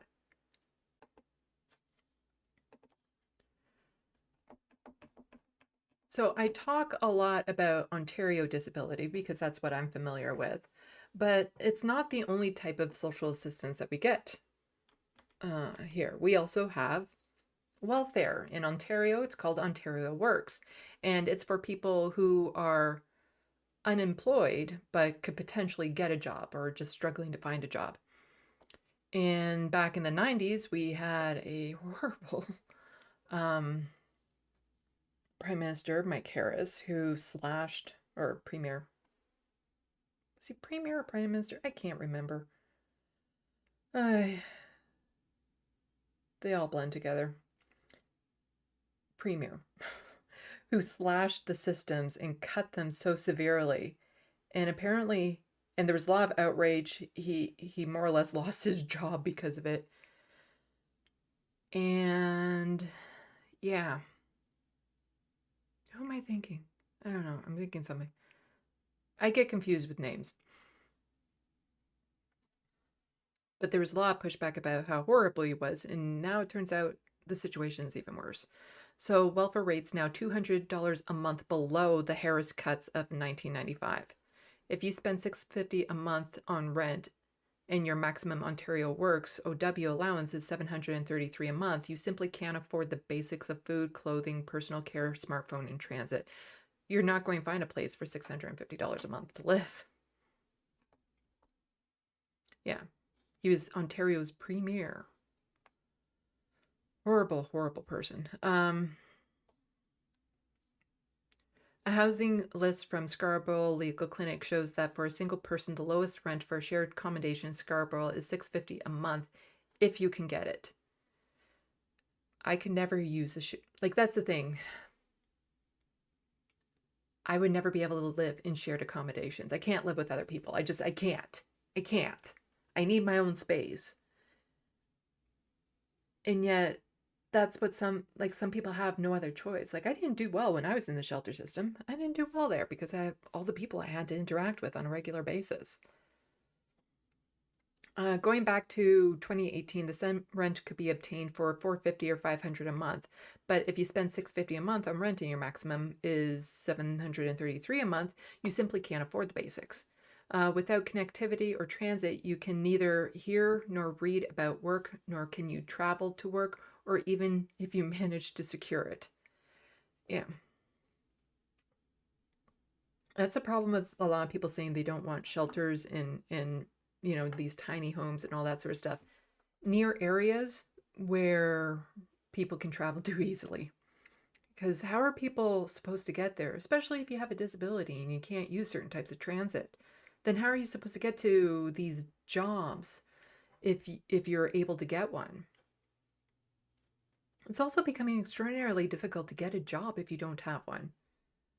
Like, the idea of settling into a career these days is just not happening. It's now the gig economy with everything. And you have to know how to do things online. Like, everything is apply online. And if you don't have the right credentials to check off those boxes, your resume will never be seen by human eyes. Like, I will never be able to get a normal job again. The only way I could is through referrals to different things by somebody who knows me. That's it. Like, if I have to apply for a job, I will never get it because I never graduated college, so I don't get to check off that box. Premier Doug Ford recently spoke to the Empire Club and said, what drives me crazy is people in Ontario Works, probably 400,000 that are healthy. It really bothers me that we have healthy people sitting at home collecting your hard-earned dollars. We need to encourage them to contribute back to the province and find gainful employment. So people aren't just sitting there collecting these checks and living a life of luxury. And if they're struggling to get a job, then there's some things that you could do where you can make work conditions better. Like, if somebody, and I'm not saying this is the case, in fact, it's probably far from the case in most instances, where they're like, it's better living in this dire poverty than it is to go to an absolutely crushing job to get just a little bit more money. Well, then a way around that would be to make work conditions for people in general a lot better. Raise the minimum wage. You know, make sure that people are treated properly, that they aren't forced into overtime, that work conditions don't tear them apart. You know, you can incentivize people to get jobs that way as opposed to just making them suffer more and more and more. And like I said, it's extremely hard to get a job these days. And so a lot of people, they don't want to be on Ontario Works. They just don't have any other real option out there. The PC government, that's progressive conservative, spent 8 years in power from 1995 to 2003 and cut Ontario Works rates by 21.6% and did not increase either Ontario Works or Ontario Disability Support Program, ODSP, during their entire tenure in power. Between Harris and Eves, inflation from 1995 to 2003 rose 17.2%. So inflation rose and these programs were cut. And yet people are supposed to get by on that? Doug Ford took power in 2018, and inflation from 2018 to 2023 has been 18%. This means that inflation over two PC tenures since Bill Davis and Frank Miller has risen 35.2%, with no increase to Ontario Works and a total of just 12% for Ontario Disability.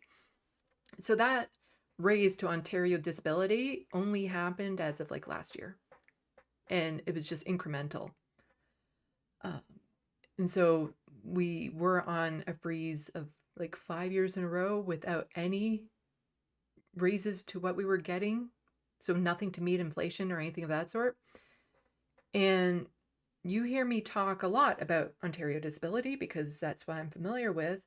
But what people don't realize is that for those who are on Ontario Works, there was no raise. They got nothing more. It's designed to punish people, to make people suffer, to make people hurt. The last PC premier to raise Ontario Works was Bill Davis 39 years ago in 1985. And now there is now no living PC premier who has raised Ontario Works. The cumulative effect of multi-decade inaction, whether on housing or climate change, is now coming home to roost. Just look at the food bank usage. Mike Harris lowered Ontario work rates to $520 a month in October 1995 at a 21.6% drop. But even if rates had been raised with inflation from multi-year decade, it would now stand at, so if it had been raised properly, it'd be $940 a month, literally just $207 higher than the $733. In other words, even if you agreed with what Harris did in 1995 for the equivalent rate today, you would still need 28% increase in rates to match it. Yeah, it's just horrible that we're constantly being forced to get by on less and less and less and still be told we're lazy, that we need to budget better, that it's our fault that we're not doing as well. When I have anxiety attacks every time I have to go to the grocery store. You know, I have a list of these are the things that I need to get, and I stick to it as best as I can. But, you know, then there's going to be those weeks where you need to get the toilet paper or paper towels, or you need to get this cleaner, or you need to get these other things. And suddenly a grocery bill that once upon a time would have cost me $60 is now costing me over $100. How are we supposed to get by on that with our fixed incomes of dire poverty on top of the exploding rents out there? But this is how bad it's getting. Another article here from the Toronto Star. I think I've now used my limit of Toronto Star articles I get for the month. As home costs soar in Canada's cities, George Brown College is among the growing number of schools looking to put shovels in the ground for staff housing. In a city where home prices have proven mercilessly and few on five-figure salaries can afford to rent or buy a home on their own, it's not just students and graduates having a tough time affording a place in Toronto. George Brown College is floating the idea of building its first homes for staff and faculty in the coming years after its housing task force created earlier in 2023 found faculty were feeling the pinch of unaffordability as well. We're looking towards planning 20 to 30 years in advance, said Joe, Senior Vice President of External Relations, Communications, and Real Estate Development of George Brown. In a series of staff housing forums the college conducted last year, many employees said they needed to move further away from downtown Toronto to be able to afford to live. Chris, what was his name? Joe said the college also heard about long commutes affecting some faculty's decisions to relocate. Toronto rents have bloomed in recent years. In December 2018, the average one-bedroom listed on rentals was $2,135 at a price that required a household to make $85,000 to comfortably afford their bills. A couple months ago, that average was $2,615, requiring at least $105,000 a year to comfortably afford to live in a one-bedroom. Some professors and instructors earn between about 60,000 and 100,000, according to online job site Glassdoor. The fact that they're even contemplating this, and some schools have currently done this. So like UBC, University of British Columbia, currently has over 1,000 below market rental units on campus for employees that range from studios to 4 bedrooms units.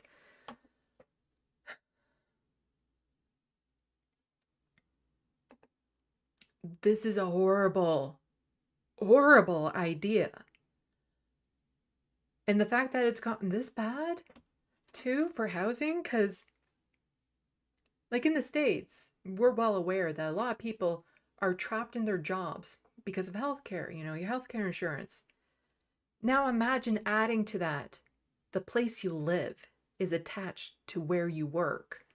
And should you get fired or you want to change a job, you no longer have a place to live. This should not be happening. And here's part of the problem with Toronto right here. These are pictures of Toronto cityscape once it finishes loading up. I had one selected.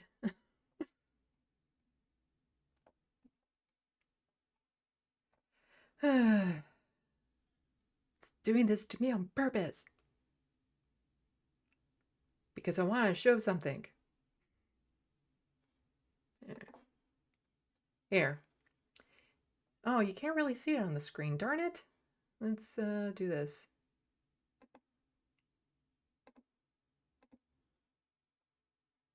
There. The way that I have the screen set up, it's hard to see. There. So here's Toronto cityscape. If you ever want to see Vosh throw up on air, tell him to Google Toronto cityscape. Because we have here a downtown core, and then it's flat. Completely flat. Let's see.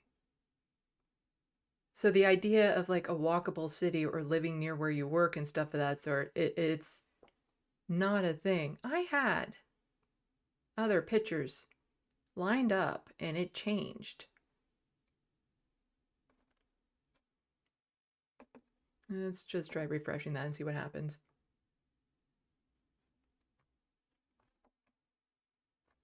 So that you could see how absolutely ridiculous Toronto is.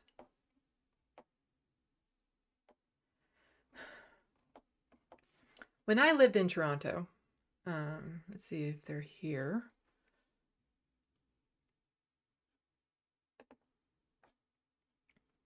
Oh, that's the same one that I was just looking at.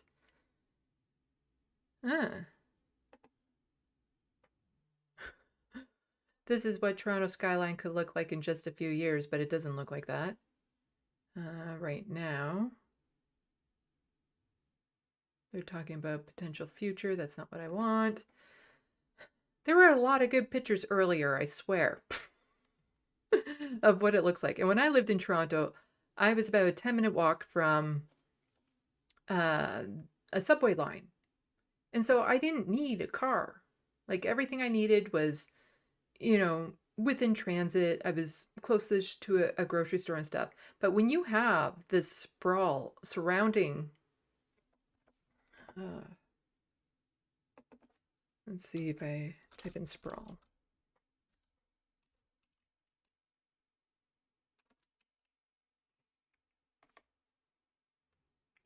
Yeah. So when you have a city that has like all the work and stuff here and then just flat land out here of, you know, individual homes and stuff like that, instead of infill, you're going to run into a problem where it's like an environmental nightmare for one thing. Like, look at that. Here's some big house, like big buildings here, and then it's all flat. So that means that all the people out here have to commute into work, and a lot of them aren't near a subway line or transit, so then they have to drive in, which is just horrible for the environment, and it takes forever. Instead of like having proper infill and things of that sort, which would then also drastically lower rent. And I say this would make Vosh throw up because he's constantly talking about 15-minute cities and how nice that would be. And I agree, it would be nice. But, you know, for a city of millions of people to be spread out like this, it's just, and then they're like, oh, well, we need to build more homes. Yeah, you have to build up. You can't, like, this is just not sustainable in the future that we have. Like, you can't really see it well there. If I clicked on it, no. Because it's a teeny tiny picture, but like here you have the high rises and stuff at Toronto, and then it's all flat here. Like that, this here is the CN Tower, just to give some perspective. It's kind of hard to see there, I get it.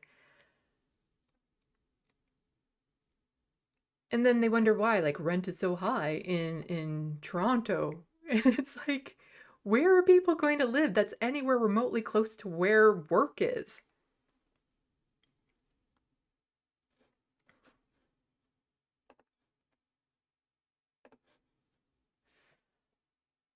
Like, it is just...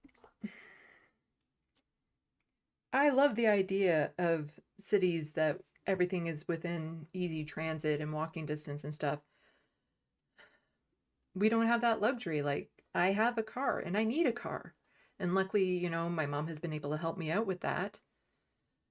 And when this car finally breaks down, I actually don't know what I'm going to do because she's not in position to help me out anymore.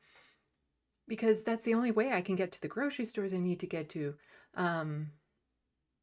You know, back when I was having regular jobs, or if I need to get a regular job again, that's the only way. Just doing regular shopping, seeing friends, living a life. It's so hard to do this if you don't have a car. You know, I was just fortunate that when I lived in Toronto, I was a 10-minute walk from the subway line. But when I was living in the shelter system there, we were nowhere near subway lines. And it was like a 30-minute walk to some areas that I needed to get to just to get onto decent transit. Or one shelter I was in, you had a bus stop that then took you 20 minutes to get into town. And so you're so isolated and there's nowhere for you to go. But it's like, if you work in the downtown core, you can't afford those houses that you just saw. You know, where are the tiny, like, it's just tiny little rentals available and stuff. How are you supposed to go to work if it takes you over an hour to get to work if you live in Toronto? Like, one of the things that I have about Toronto is I love going there. It takes me about 45 minutes to an hour to get to Toronto. But then it takes me in there 2 hours to get to where I need to go in Toronto. That's usually how bad it is with traffic and everything there. Oh. Let's see. Oh my gosh, look at the time. Okay. Well, I still have more to get to, but I did mention it's in the headlines, some of the queer issues, so I want to get to that. There's more stuff about healthcare just being horrible in Canada and how that's falling apart. But we'll skip that for now. Oh yeah, I still want to just mention this one, and this one is just a mention. Because again, it's like Ontario disability went up a teeny tiny amount, but you have rents going up, you have grocery prices going up, you have gas prices going up, utilities going up, like everything keeps on going up, and they keep on saying inflation is only 12% or something like that. And that's kind of bullshit compared to how much we actually, you know, feel when it comes to the paycheck. Because now it's also Rogers to increase price of some wireless phone plans. Here in Canada, we already have some of the highest wireless, you know, telecom rates out there. United States is still a bit higher than us. Like, again, my mom has to help me out with this, and I don't know what's going to happen if I don't have her help, on how I will be able to afford a cell phone. I don't know how I'll be able to afford a cell phone. I'm in a family plan with my mom right now. That's the only way I can afford it. And yet they keep on raising prices. And here in Canada, we don't have options. You know, you have Bell or Rogers and then some other tiny ones that sometimes work that Bell and Rogers will then gobble up. And again, these are never small increases, like $7 a month, $9 a month. That's a lot. Especially when you add it to everything else. And you need a cell phone these days. Landlines don't really exist anymore.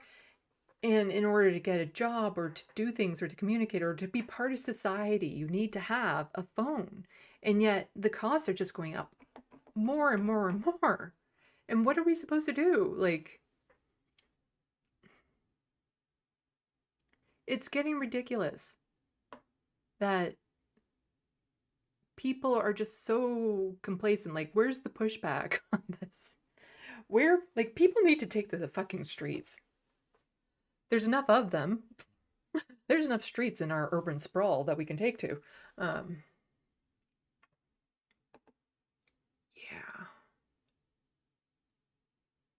And then I see myself, like, I'm on Ontario Disability, people who are on Ontario Works, and all of these things keep on going up. And for people who want to be part of society, who want to stay connected to the world, we're getting priced out of life. Like, it's really, really...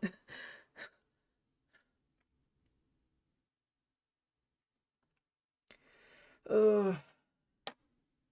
Okay, I'll check the sandbox again, and then I'll get into the issues around some LGBTQ plus stuff that's happening. Oh, Nadia Chambers, thank you so much for the $10. The entire West public visible political apparatus are all sham, hence none have ever responded to votes despite desperate to stop neoliberalism crushing austerity, like getting social programs, example, Ontario Works. Yeah. It's actually, I was going to maybe cover this later, but just to give people an idea of how bad Canadian politics is when it comes to conservatives and liberals being the exact same fucking party. Liberal pick a Scugog councillor for GTA federal by-election who first tried running for Tories, which is the Conservatives. A man who initially sought the Conservative nominee for Greater Toronto riding has instead become the Liberal candidate in an upcoming by-election. They're pulling from the same pool of people. And that's, you know, the neoliberal in a nutshell. See, with the NDP, when I was trying to run for candidate there, if I had been a candidate for another party and then tried to run for NDP, that would have been a big no-no. But here it's like liberal, conservative, you're all the same. And now it's getting to the point where liberal, NDP, it's all the same. It's so hard to try to function with the way our political system works. Yeah. So this guy has apparently praised Pierre Poilievre's leadership less than a year ago when expressing interest in the Tory nomination contest that lawyer person ultimately won. It's like, well, I failed at becoming a conservative, so why not try liberal? Like, it's just they're pulling from the same pool of people. Okay. Now I'll try to get through the other issues quickly. I always was thinking to myself, you know, I want to keep these around 2 hours. I was thinking I would struggle to keep them that long. And now I'm struggling to keep them that wrong for the opposite reason.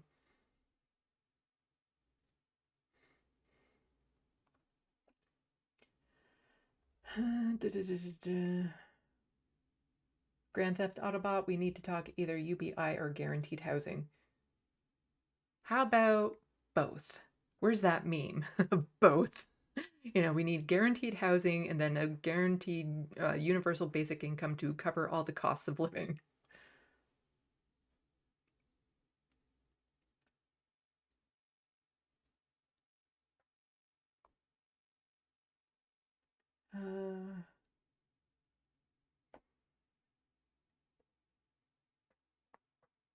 My dogs are goth. They should have no right to take away that little bit of extra money. Yeah, the housing allowance. It's just it's so paternalistic to call it an allowance. Like that's what we're getting. We're getting an allowance. Like they're treating us like children.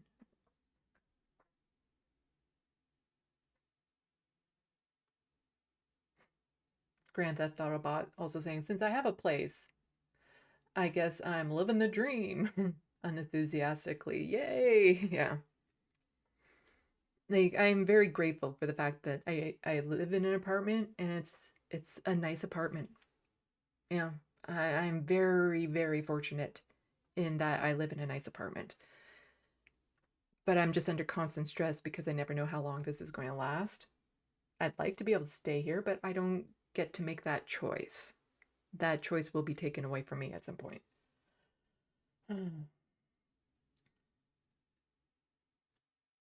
Emergency remedial truth. I had to become a musician. I'm just not able to deal with regular job. I really tried for a long time, but was always unemployed and homeless. Got disability, which helps.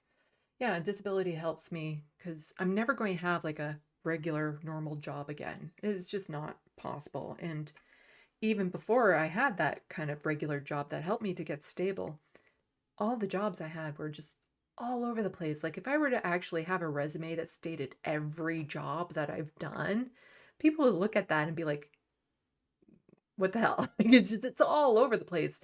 All the different types of jobs and stuff that I've had to take on over the years. Let's see. That took me a moment. BCat K was referring to Grand Theft Autobot by putting GTA after I was talking about the GTA as the Greater Toronto Area. That's why when Grand Theft Auto is all over social media, I'm always like, and it's trending, I'm like, oh, what is Toronto up to today? That's how Ontarian I am. Looney Tunes 9000, Sandy still needs your help paying off Frodo's vet bills. Yes, I do. I'm still about $70 away from fully paying off Frodo's initial vet bills. And then I could use more help, but just getting Frodo's initial bills paid off would be wonderful. I have a PayPal link in the description box below, and if you're Canadian, e-transfer to SandeeLovas@gmail.com. Greatly, greatly appreciated. My dogs are goth. My sister lives in a rent-protected building in Toronto. Impossible to come by. Yeah, you can't get them now. And if you're in one, you have to hang on to it with every fiber of your being because the landlords are constantly looking for ways to kick people out so that it's no longer protected, so that they can, abuse people.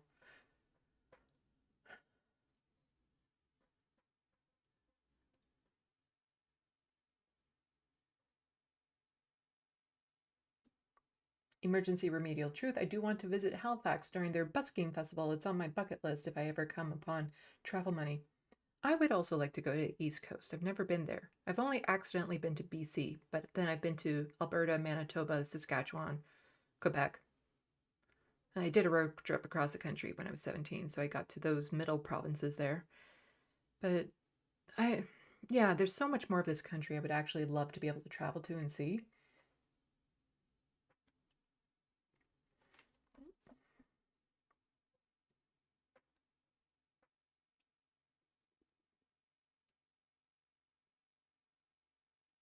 Nina Canadian, I constantly wonder if people have communications technology budget in their finances.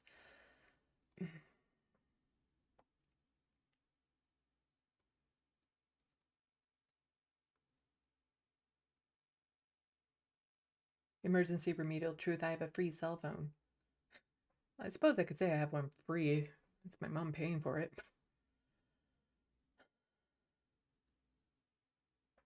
And my dogs are goth. I thought the same, Sandy, and I'm in Alberta, and I have no idea what you're referring to. Oh, probably the GTA comment, the Greater Toronto Area. Okay, let's get this finished up.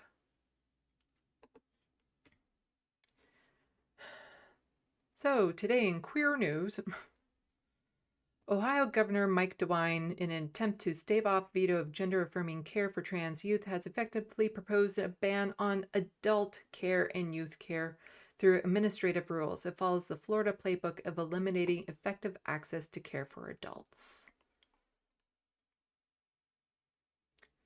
We'll get into a little bit of the details, but basically it does this by requiring a team of 3 doctors to provide gender-affirming care to adults, including an endocrinologist, psychiatrist, and bioethics to provide care. Bioethics are almost never required to administer other types of routine care. Most care for adults provided by a nurse, practitioner, or community clinics. This may sound reasonable on its face, but it isn't. APRNs can practice advanced medicine, even oncology. This could effectively eliminate the vast majority of care in the state of Ohio. If you're a trans person in Ohio, start stockpiling hormones and arranging to get care in other states in case this passes. Otherwise, you may be cut off from care for months or longer with incredibly long wait lists. This has happened in Florida. Yeah, we fucking told you it was never about protecting the children. And so this is kind of frustrating because I'll read from the Hill article here, and we'll start near the end, actually. So, where was it? So I was talking about this governor a little while ago because the governor on Friday also signed an exclusive executive order prohibiting gender-affirming surgeries for minors, gender-affirming care, while announcing. So basically,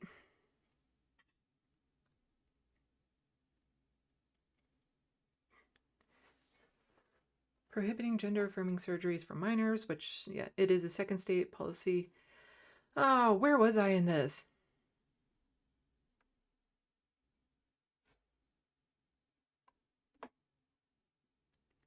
Basically, gender-affirming surgeries don't happen to children. That just don't. Under 18, it doesn't happen. And personally, I wouldn't be against some surgeries to be okay. Other surgeries for cosmetic reasons and things of that sort are okay for teenagers. I had a family member who was a teenager and got her ears pinned back because she didn't like how they stuck out.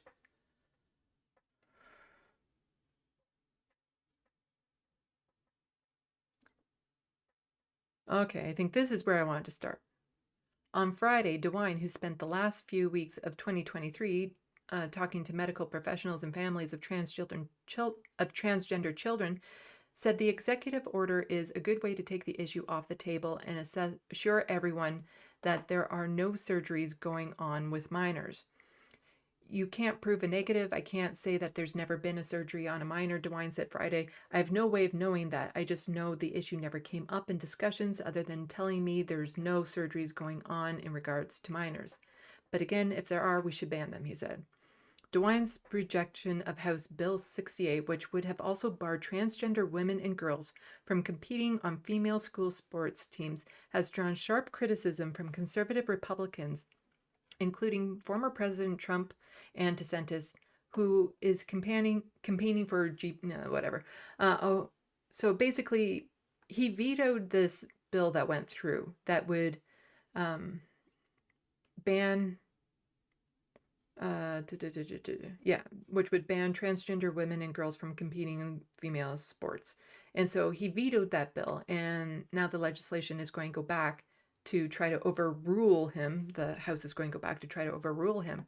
And as a way to try to kind of calm them down, he's now presenting a bill that would do much, much more harm. So he vetoed that one, but now he's basically, as Alejandra was saying in that other tweet of hers, Ohio Republican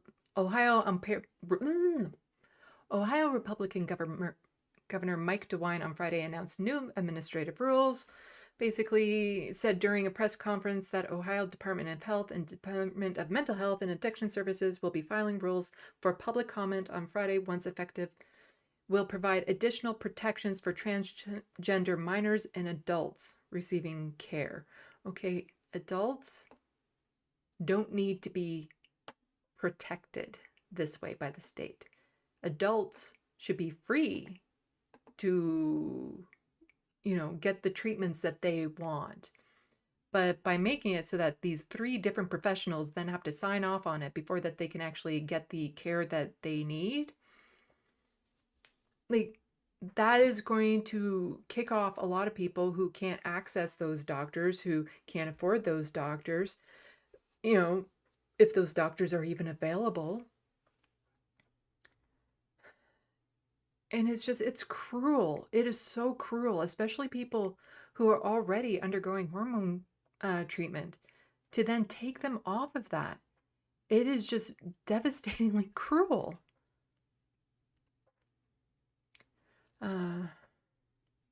DeWine's proposal is among the nation's most stringent for transgender adults seeking access to gender-affirming medical care, and it is likely to bottleneck resources and worsen financial strain on people seeking gender-affirming care. In Florida, thousands of transgender adults have struggled to access prescription medication since May, when a law signed by Governor Ron DeSantis quashed the ability of most of the state's healthcare providers to administer gender-affirming services. But they're doing this to protect transgender adults. That's why they're doing this, is to protect them.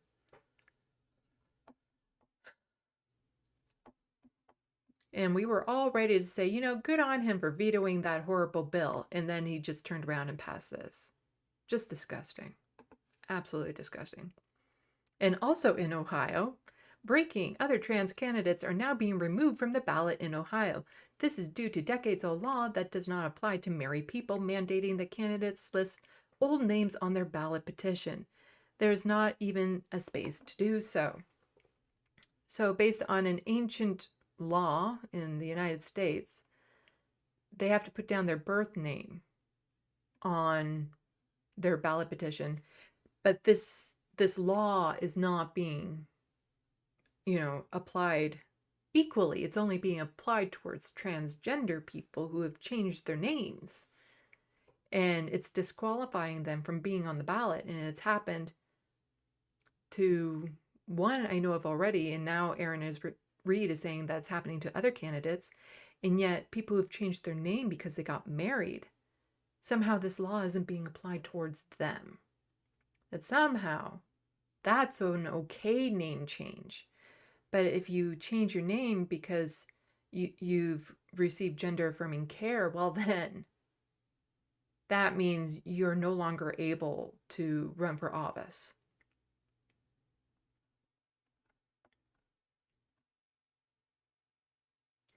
So Ohio is just being horrible right now to trans people. And I've, there's no easy solutions. It's like the easy thing for people outside of the state is to say, well, move out of the state. But it's been pointed out, and I completely understand why. It's not easy to just relocate like that. And yet, where's the whole freedom, the individual freedoms Americans love to profess they have? People should be able to be free to get the health care they need without all these barriers being, disproportionately applied to some groups and not others. It's not, these same regulations, these same laws aren't being put on people for other types of surgeries. It's just for this one specific type of treatment and care, and it's done on purpose so that they can't get that care.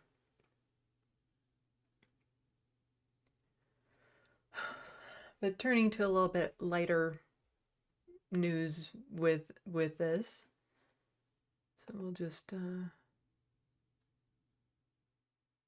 this was kind of fun, and this is a layered issue, but we'll go to this. I am a D1 track athlete. About this one time, I, for some reason, raced my boyfriend's friend over 400 meters. He refused to believe that a woman could beat him in a race. He does not run, but he challenged me to 400 meters. And I only agreed because I was doing a 400 workout already, so I was like, sure, join me. Then he ended up bringing both his parents, his family, his friends, and I was like, what the heck did I get myself into? But to narrate what went down, I just ran the first 200 meters with him. I just stayed with him. I'm not exerting myself for no reason. I have nothing to prove here. If you're crazy enough to challenge a 400, 800 athlete to a 400 race, that's on you. I'm not going to correct you. And then since he does not run at all, his lack of fitness really hit him hard after 200 meters. And I was like, okay, let me just go now. And then, as you should always do, I finish hard because that's what you do as a track runner. And this was also one of the reps of my 400 workout. So I'm just doing my workout here. So yeah, there's me pushing hard. I actually felt some lactic. And then, yeah, so the gap was widening. And I actually ended up running 57 for this, which is pretty good for practice. Yeah. And so, this person quote tweeted it saying, "This is the end result of the trans women in sports moral panic cooked up by the right. The most overconfident, uninformed men have been conditioned by idiots to think they can perform against female athletes simply by virtue of having testosterone in their bodies." Yeah, like all these men out there saying, "Oh, yeah, trans women shouldn't be allowed into sports because any, assigned male at birth person by default of being assigned male at birth and who they are, then they can automatically beat any woman in any sport." But it's like, no, that's not the case. It's no. And it's been proven in studies over and over that trans women, any perceived advantage they have is within a very small margin, and they're not winning medals all over the place because, hormones do a lot to a body. And especially if they were fortunate enough to transition as a teenager, then they've never gone through a male puberty to begin with, and they have no advantage over other women. But it's just so funny that men are still so full of themselves that they'll be like, "Nah, I can beat any woman at any sport," without realizing it's like, no, you still have to practice, you still have to work out, you still have to get in shape, you still have to train your body. Like, you can't just beat a woman by the virtue of being a man. But a lot of this trans women in sports panic comes from, again, it's always the focus is on trans women in sports, and it's never about trans men in sports. You never hear that they shouldn't be allowed in men's sports, because it's just this idea that men are better in everything.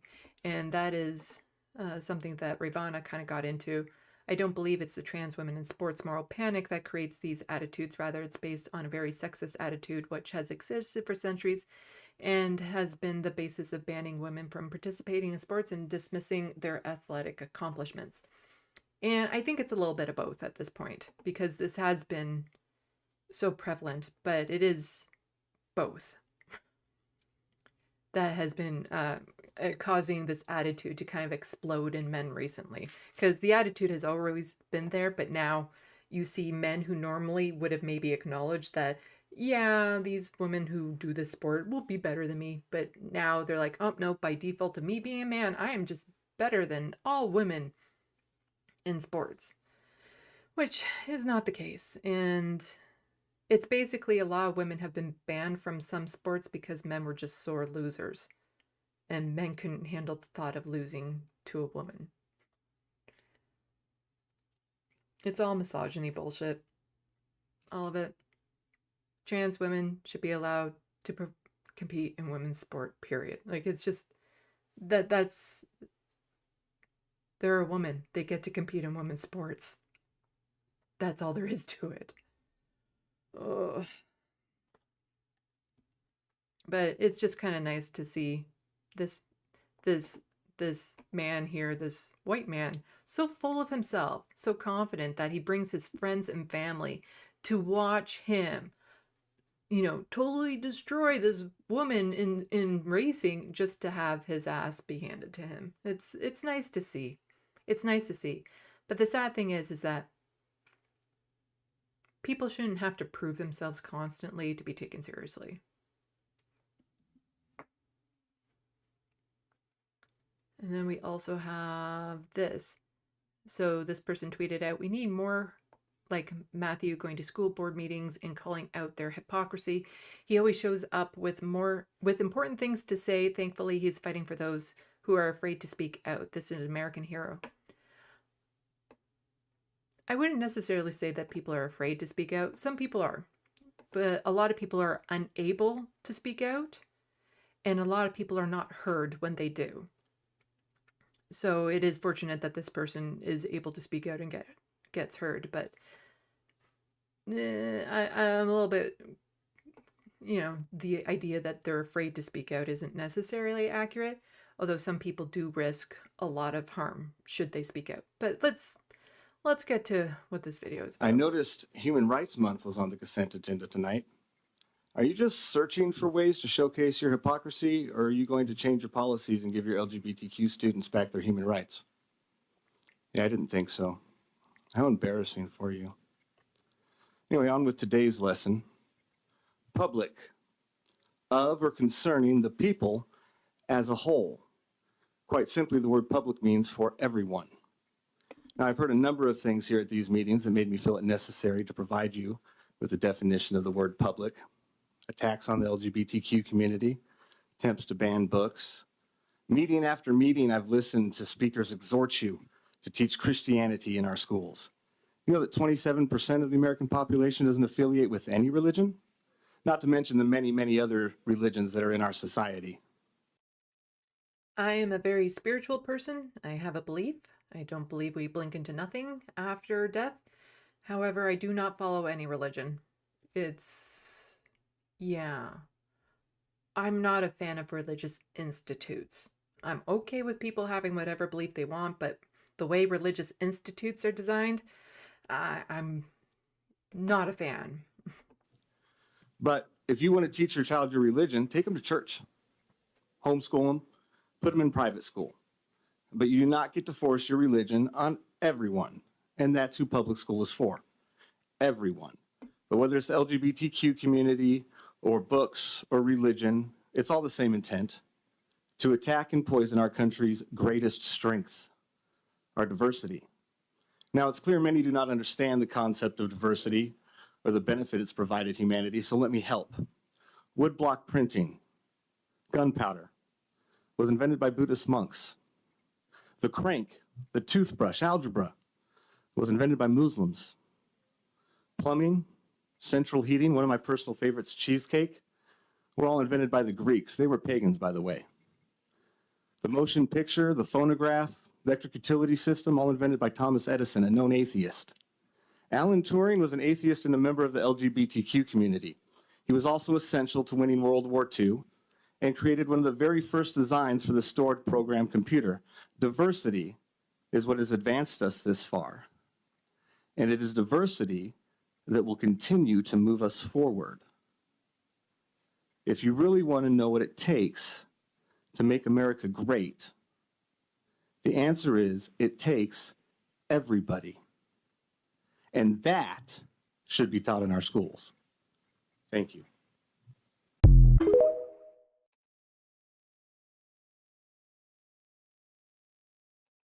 Yeah.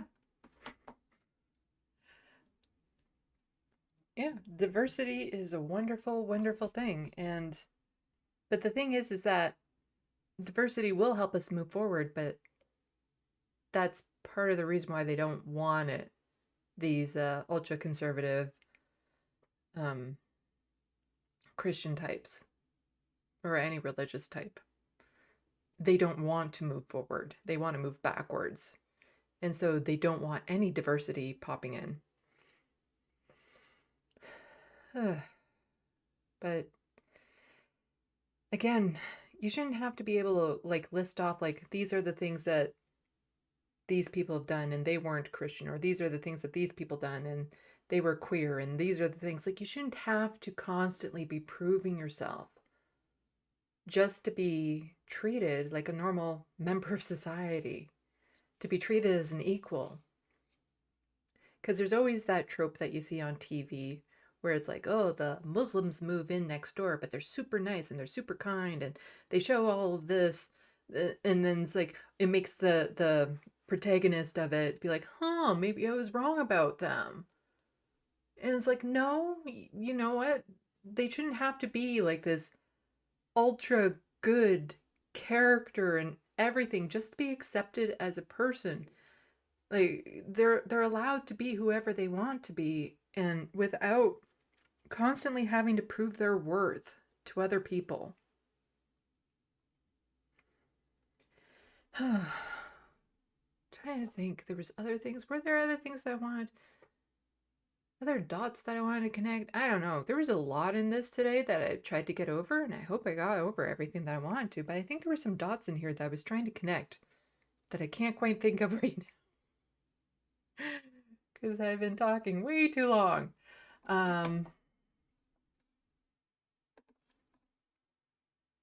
Nadia, thank you again so much for the another $10. Really, really appreciate it. They call not suffering and take Anton. You want me to read words that I'm not familiar with this late at night after I've been talking for so long?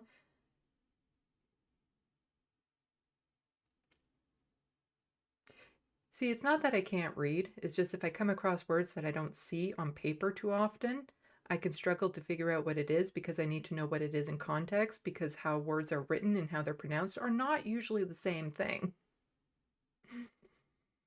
And so if it's not a word that I'm super familiar with, it can take me a little bit to figure out what it is just based on context.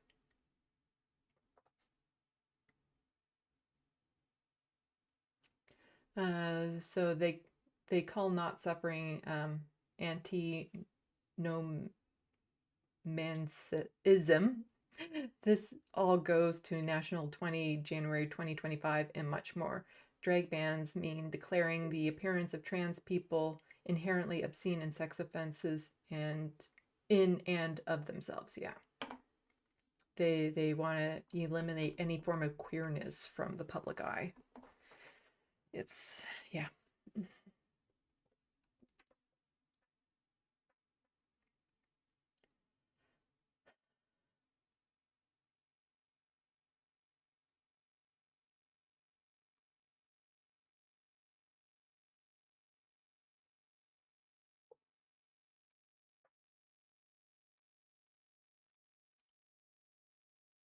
Looney Tunes 9000. That's fucked up. Yeah, a lot of what I've been talking about is fucked up. I don't know which one in particular.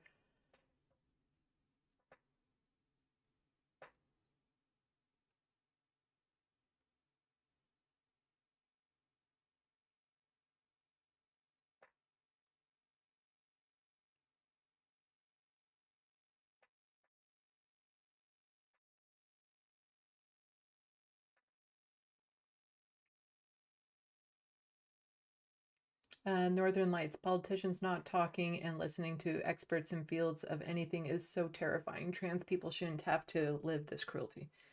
Yeah. Like, it's just, it's health care. That's all it is. It's health care for them. And it's quite often life-saving health care.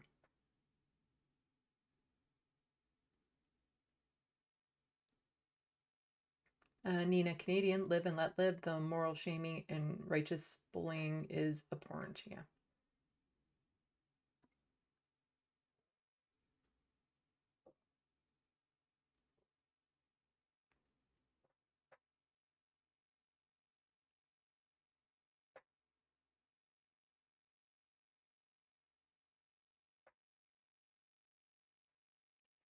Nadia, I think you're pointing towards the Project 2025 or something, is it? Because you say post-op, i.e. already got the sex change surgery in the past, people get osteoporosis without HRT. Yeah. I have osteoporosis right now that I need to get treated, and I'm waiting on my doctors and specialists and stuff. I'm way too young. I'm way too young to have to deal with this. All this goes national on 20 January 2025.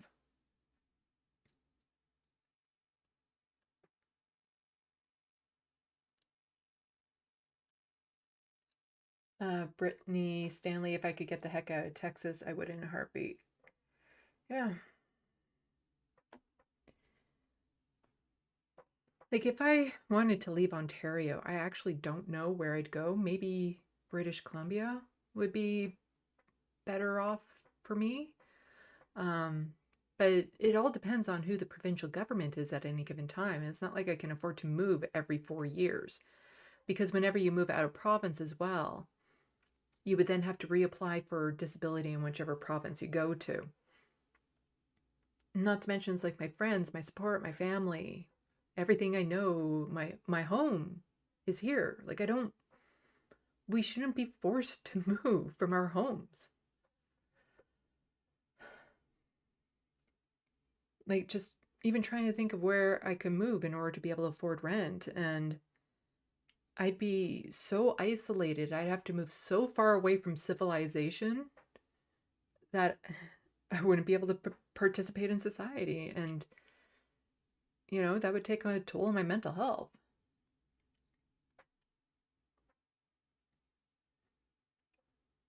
Yeah, if it was easy to move in between provinces or states and stuff, more people would.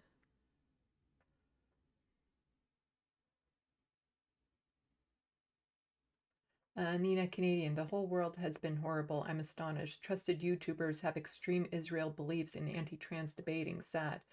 I like creators and run from. Yeah, there's definitely, with a lot of these issues coming to light, like Israel, Palestine, the queer issues, you're really starting to see some people for who they are, what some of their real beliefs are, hidden under the surface.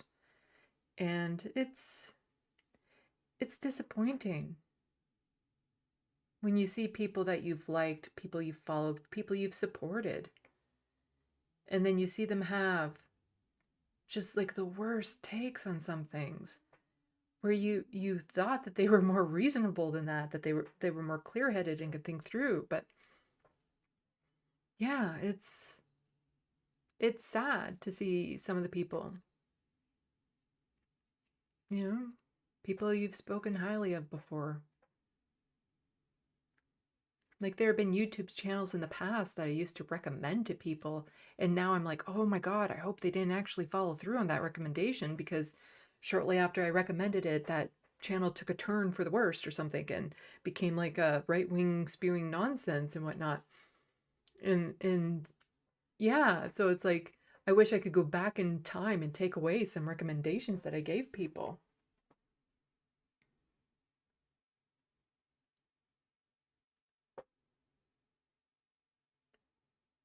Emergency remedial truth. Lots of people believe in God or spiritual things. Most of them don't get all apeshit about cramming it down other people's throats. That shit is particular to right-wing fascists. Yeah.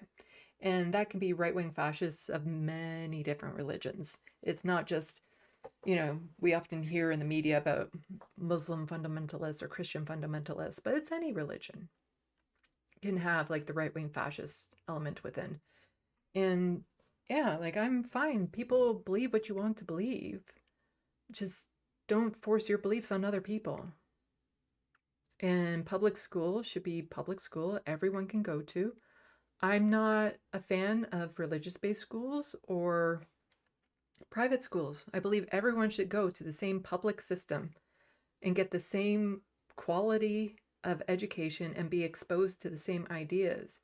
Because if you're so afraid that if your child gets exposed to ideas outside of their religion and that might turn them away from their religion, then that's a you problem. Like, that's a problem with your religion and how you teach it. But that sort of thing, like religion, should be taught at home, And you shouldn't be forcing other parents to live by what rules you want imposed. And I've seen that a lot up here too. It happens. But yeah, I'm not a fan of any religious-based school, or because in Ontario we have a Catholic district school boards here, which is just ridiculous considering how anti-queer they are. They should not be allowed. Like, yeah.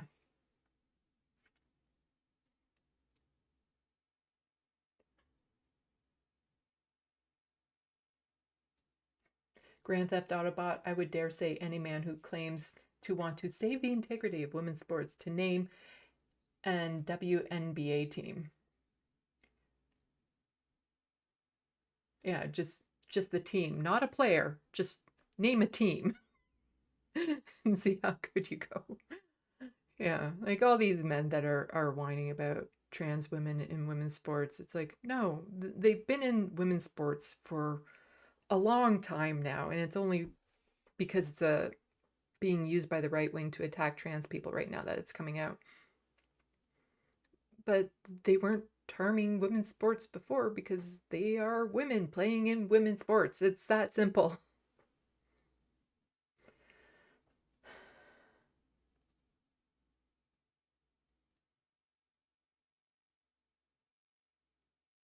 Looney Tunes 9000. Don't forget, Ravana will be the Letter Hacks. Will be in the Letter Hacks Wednesday night call-in show Wednesday night. Yes, I saw that, and that should be good. Which reminds me about Wednesday. I have something going on earlier in the day, so I'm not 100% sure I can start on time or at all. So we'll have to see. Because I do have something going on earlier in the day. It should be done by then, but it depends on how much it takes out of me. And I definitely want to be done on time. I don't want to step on the Letter Hack's toes too much when I'm doing these shows. So I definitely want to be done on time.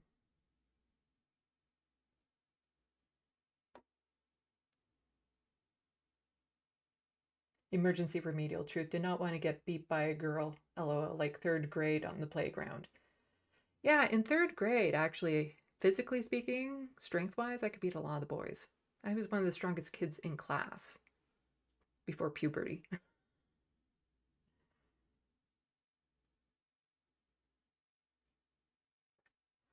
And I used to always play with the boys at recess and lunch and stuff, their games. Like tag and hide and go seek or 3 lives. It was a ball game played against the side of the wall. And I'd be the only girl playing with them. But I was also very equally matched to them, even though because I was a girl, I would sometimes get extra lives or things of that sort, but I never needed them. Of course, now I know I wasn't a girl to begin with.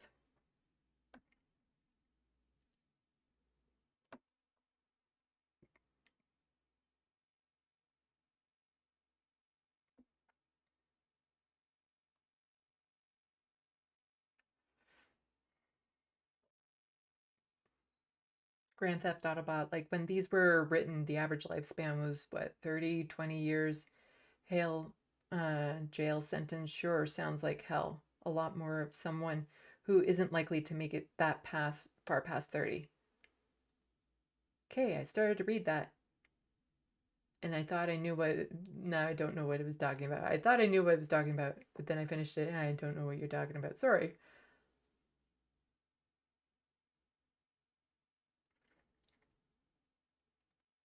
Oh, No Commitment Chick is on after this, so, or is on now, or Looney Tunes 9000 is saying before leaving for non-commitment chick, hit the like and share, so, yeah.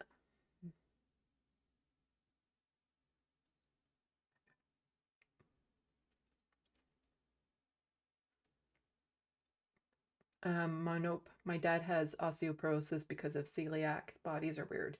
Yeah, I have theories as to why I'm osteoporostic at my age. One of them has to being I was on Depo-Provera. That's a type of birth control. About 5 years longer than you're supposed to be. And that can do things to your bones. Luckily, after that, I was able to get my tubes tied so I didn't have to worry about pregnancy or any other birth control.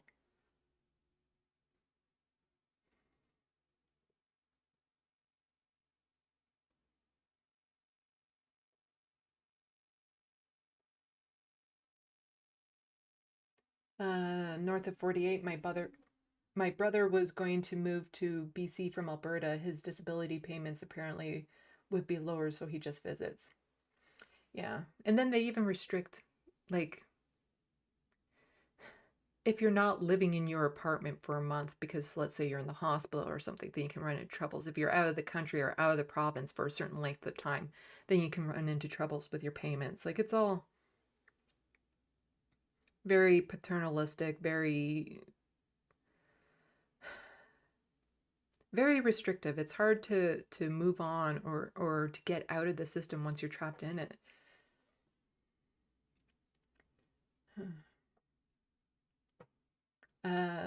Joe Mornin 73, because of his take on Palestine, Michael Rappaport became a big disappointment to me. Yeah, he was on that first video that I showed on that panel. And the name rings a bell, but I can't actually remember what he's from, and I haven't bothered to Google it yet.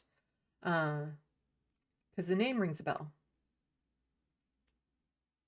But yeah, he was on that panel that I showed in the first video of just like the horriblest people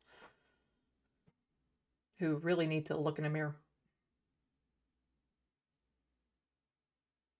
Like, I'm trying to think of who I'm the most disappointed of when it comes to their takes on Israel, and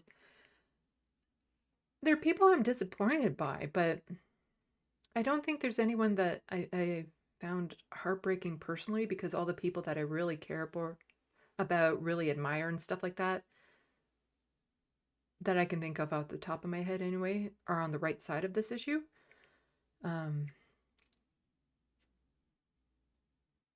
Like, yeah, John Fetterman was disappointing, but apparently he was always a bit of a Zionist. I just didn't know because I had supported him because of his stance on disability issues and stuff.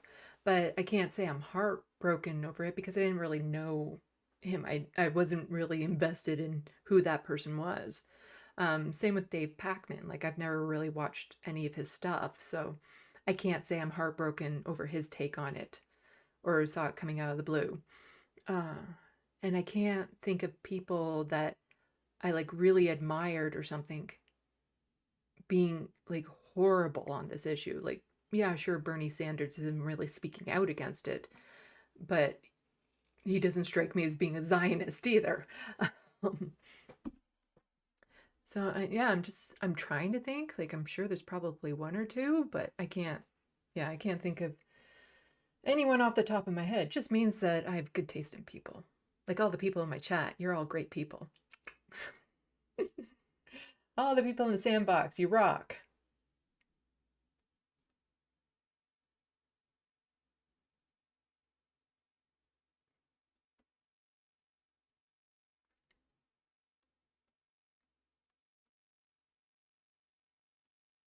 Brittany Stanley, I live by one commandment. Don't be an asshole. Easier said than done for a lot of people. Name swimmers who beat Leah Thomas. Yeah. The other three, because Leah tied for 5th place. So would it be 4? So who were the other 4 who beat her?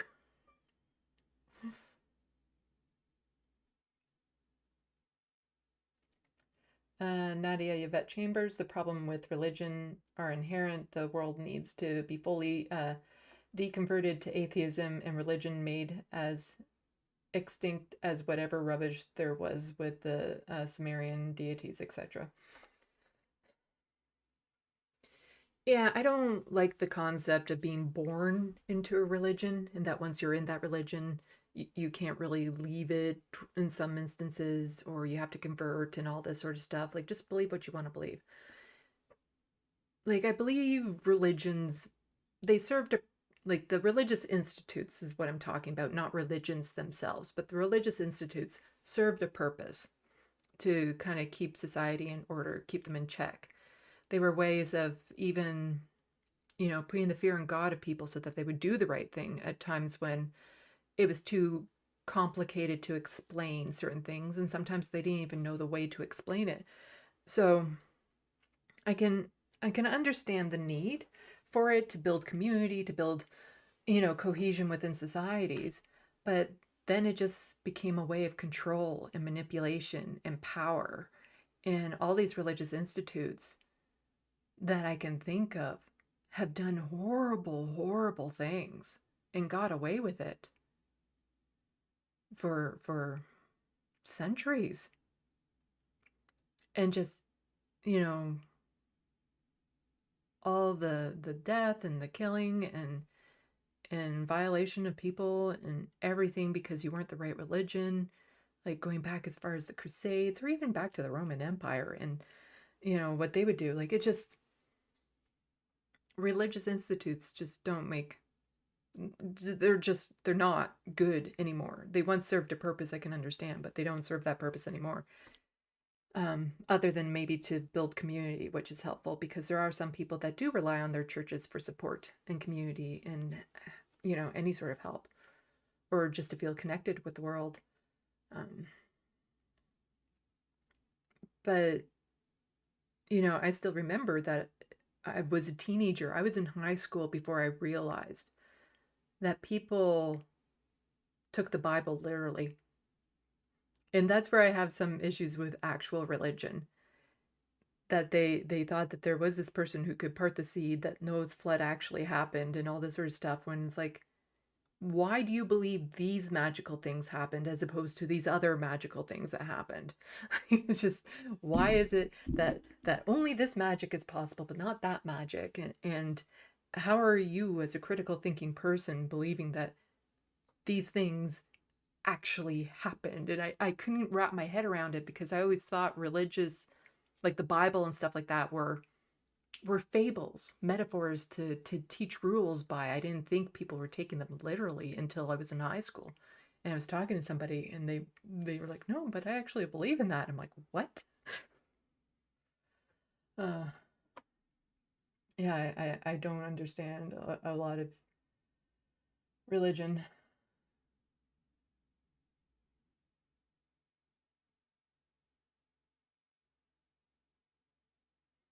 But I wasn't really raised Christian. I went to Sunday school when I was a kid, but my mom had put me in Sunday school as when we moved to a new area. Again, it was more for community and stuff. But then she saw there was really no point in putting me there when all I do is come home with drawn pictures of the river, because the church was right on the banks of the river, and I'd sit at the window and look out at the river the entire time. And on my own, I kind of moved away from this idea of a singular God and Christianity and stuff by simply asking, so who were God's parents? And then putting some dots together myself and be like, I don't get that.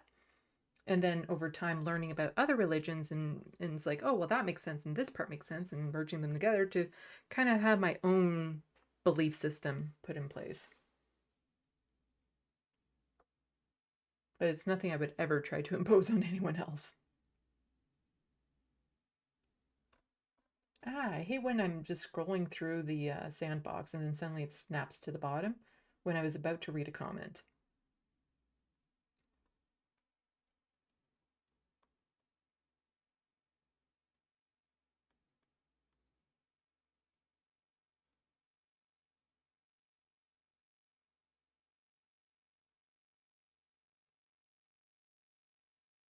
Emergency remedial truth. I followed Jesus' message of love and redemption and doubt anything supernatural. I don't care if Jesus was a folktale based on rumor about a myth. It makes me want to be more loving and free. Yeah, that's good. Like, I see a lot of, like I said, I saw a lot of the Bible as fables, as a way to teach morals and things of that sort and put a figurehead behind it. And there's absolutely nothing wrong with that. Like, I don't see anything wrong with that.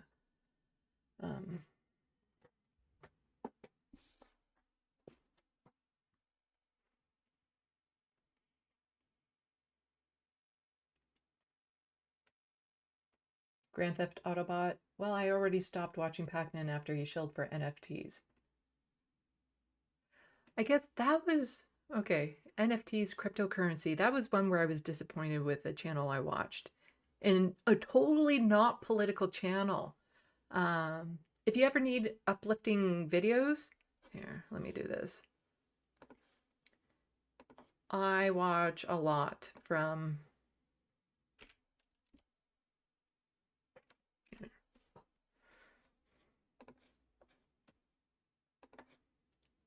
for pause.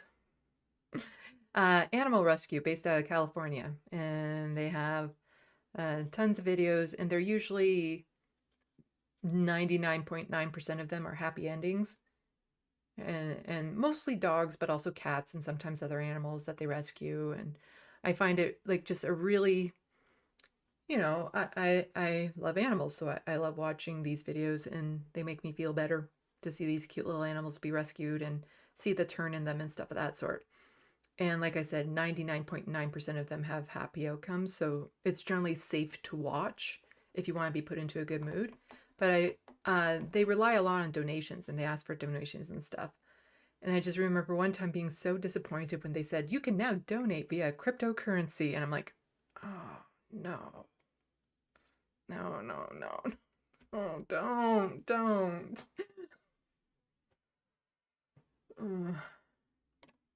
They haven't done that anymore. And I think it was only on like 1 or 2 videos that they had that. But it's one of those things that you think back to. Like, I know the Majority Report has done this too, where they've had a sponsor, but then later on turned out that they didn't want that sponsor for certain reasons and stuff. You can't really go back and edit it out from your live videos, because for one, you'd have to remember all the live videos it was in. But yeah, there are some things that I've said in my videos when I think I go back to, and it's like, well, is it worth deleting the entire video for this one sentence that now I'm not behind, or this one person I'm not behind anymore, when the rest of the video is fine? And yeah, it's like, how do you go back? Because like, of all the people who saw that video, how many would see a follow-up video where you just say, oh yeah, by the way, that video where I mentioned the cryptocurrency, yeah, don't bother.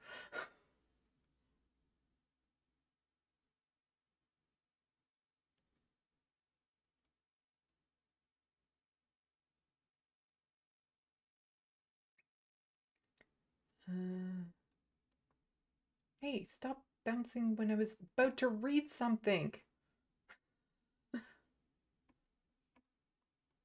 I was about to read your comment, my dogs are goth, and then it disappeared.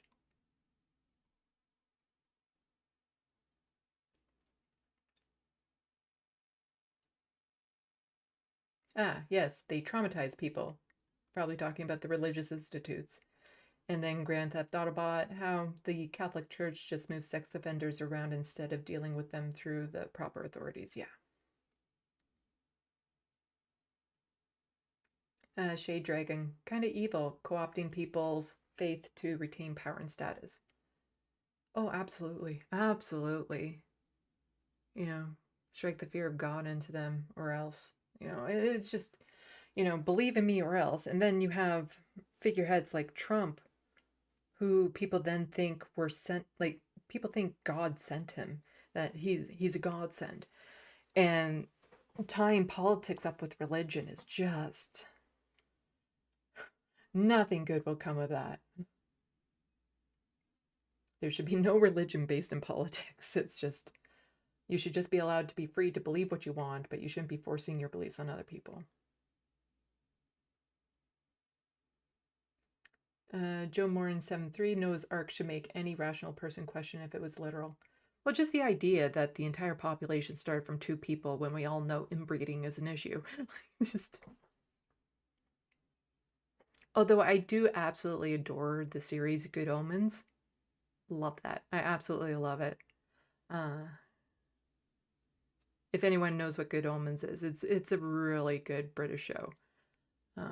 And each season is also very short. There's 2 seasons so far. And the last season, like, I wish I knew somebody else who was really into this show, because it's like, I needed to like cry on somebody's shoulder at the end of it. I'm like, what happened at the end of it just resonated with me so hard. Nothing to do with religion. But it's about an angel and a demon working together and stuff of that sort. And it's a really, really interesting, fun series to watch.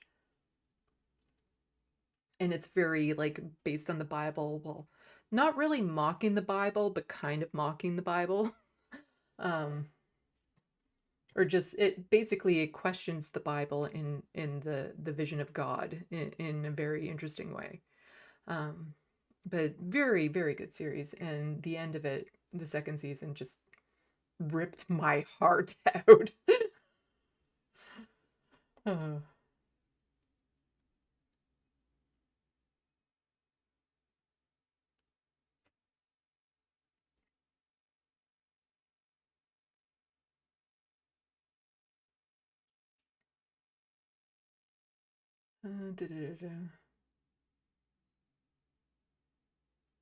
Monope, the last campaign ad I saw for Trump was terrifying. It was like, and God send Trump.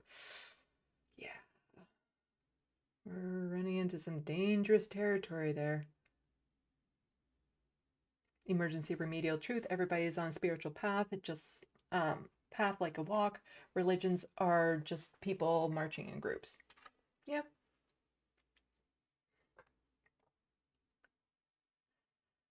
Okay.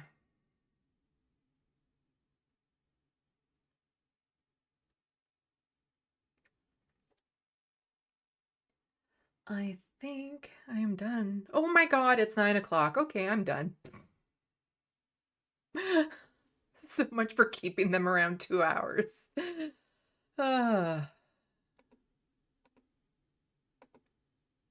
Yeah, all this stuff here. You know this stuff. You know this stuff here. Go check it out. Thank you so much, everyone, for coming out. Really appreciate it. Like I said, Wednesday, I'm not 100% sure I'll have a show because I have events going on earlier in the day. We'll find out. All of you guys are great. Thank you to the mods for being around. It super duper helps. I hope you find these helpful in the comments sections. If there's a particular segment you think is clippable, let me know.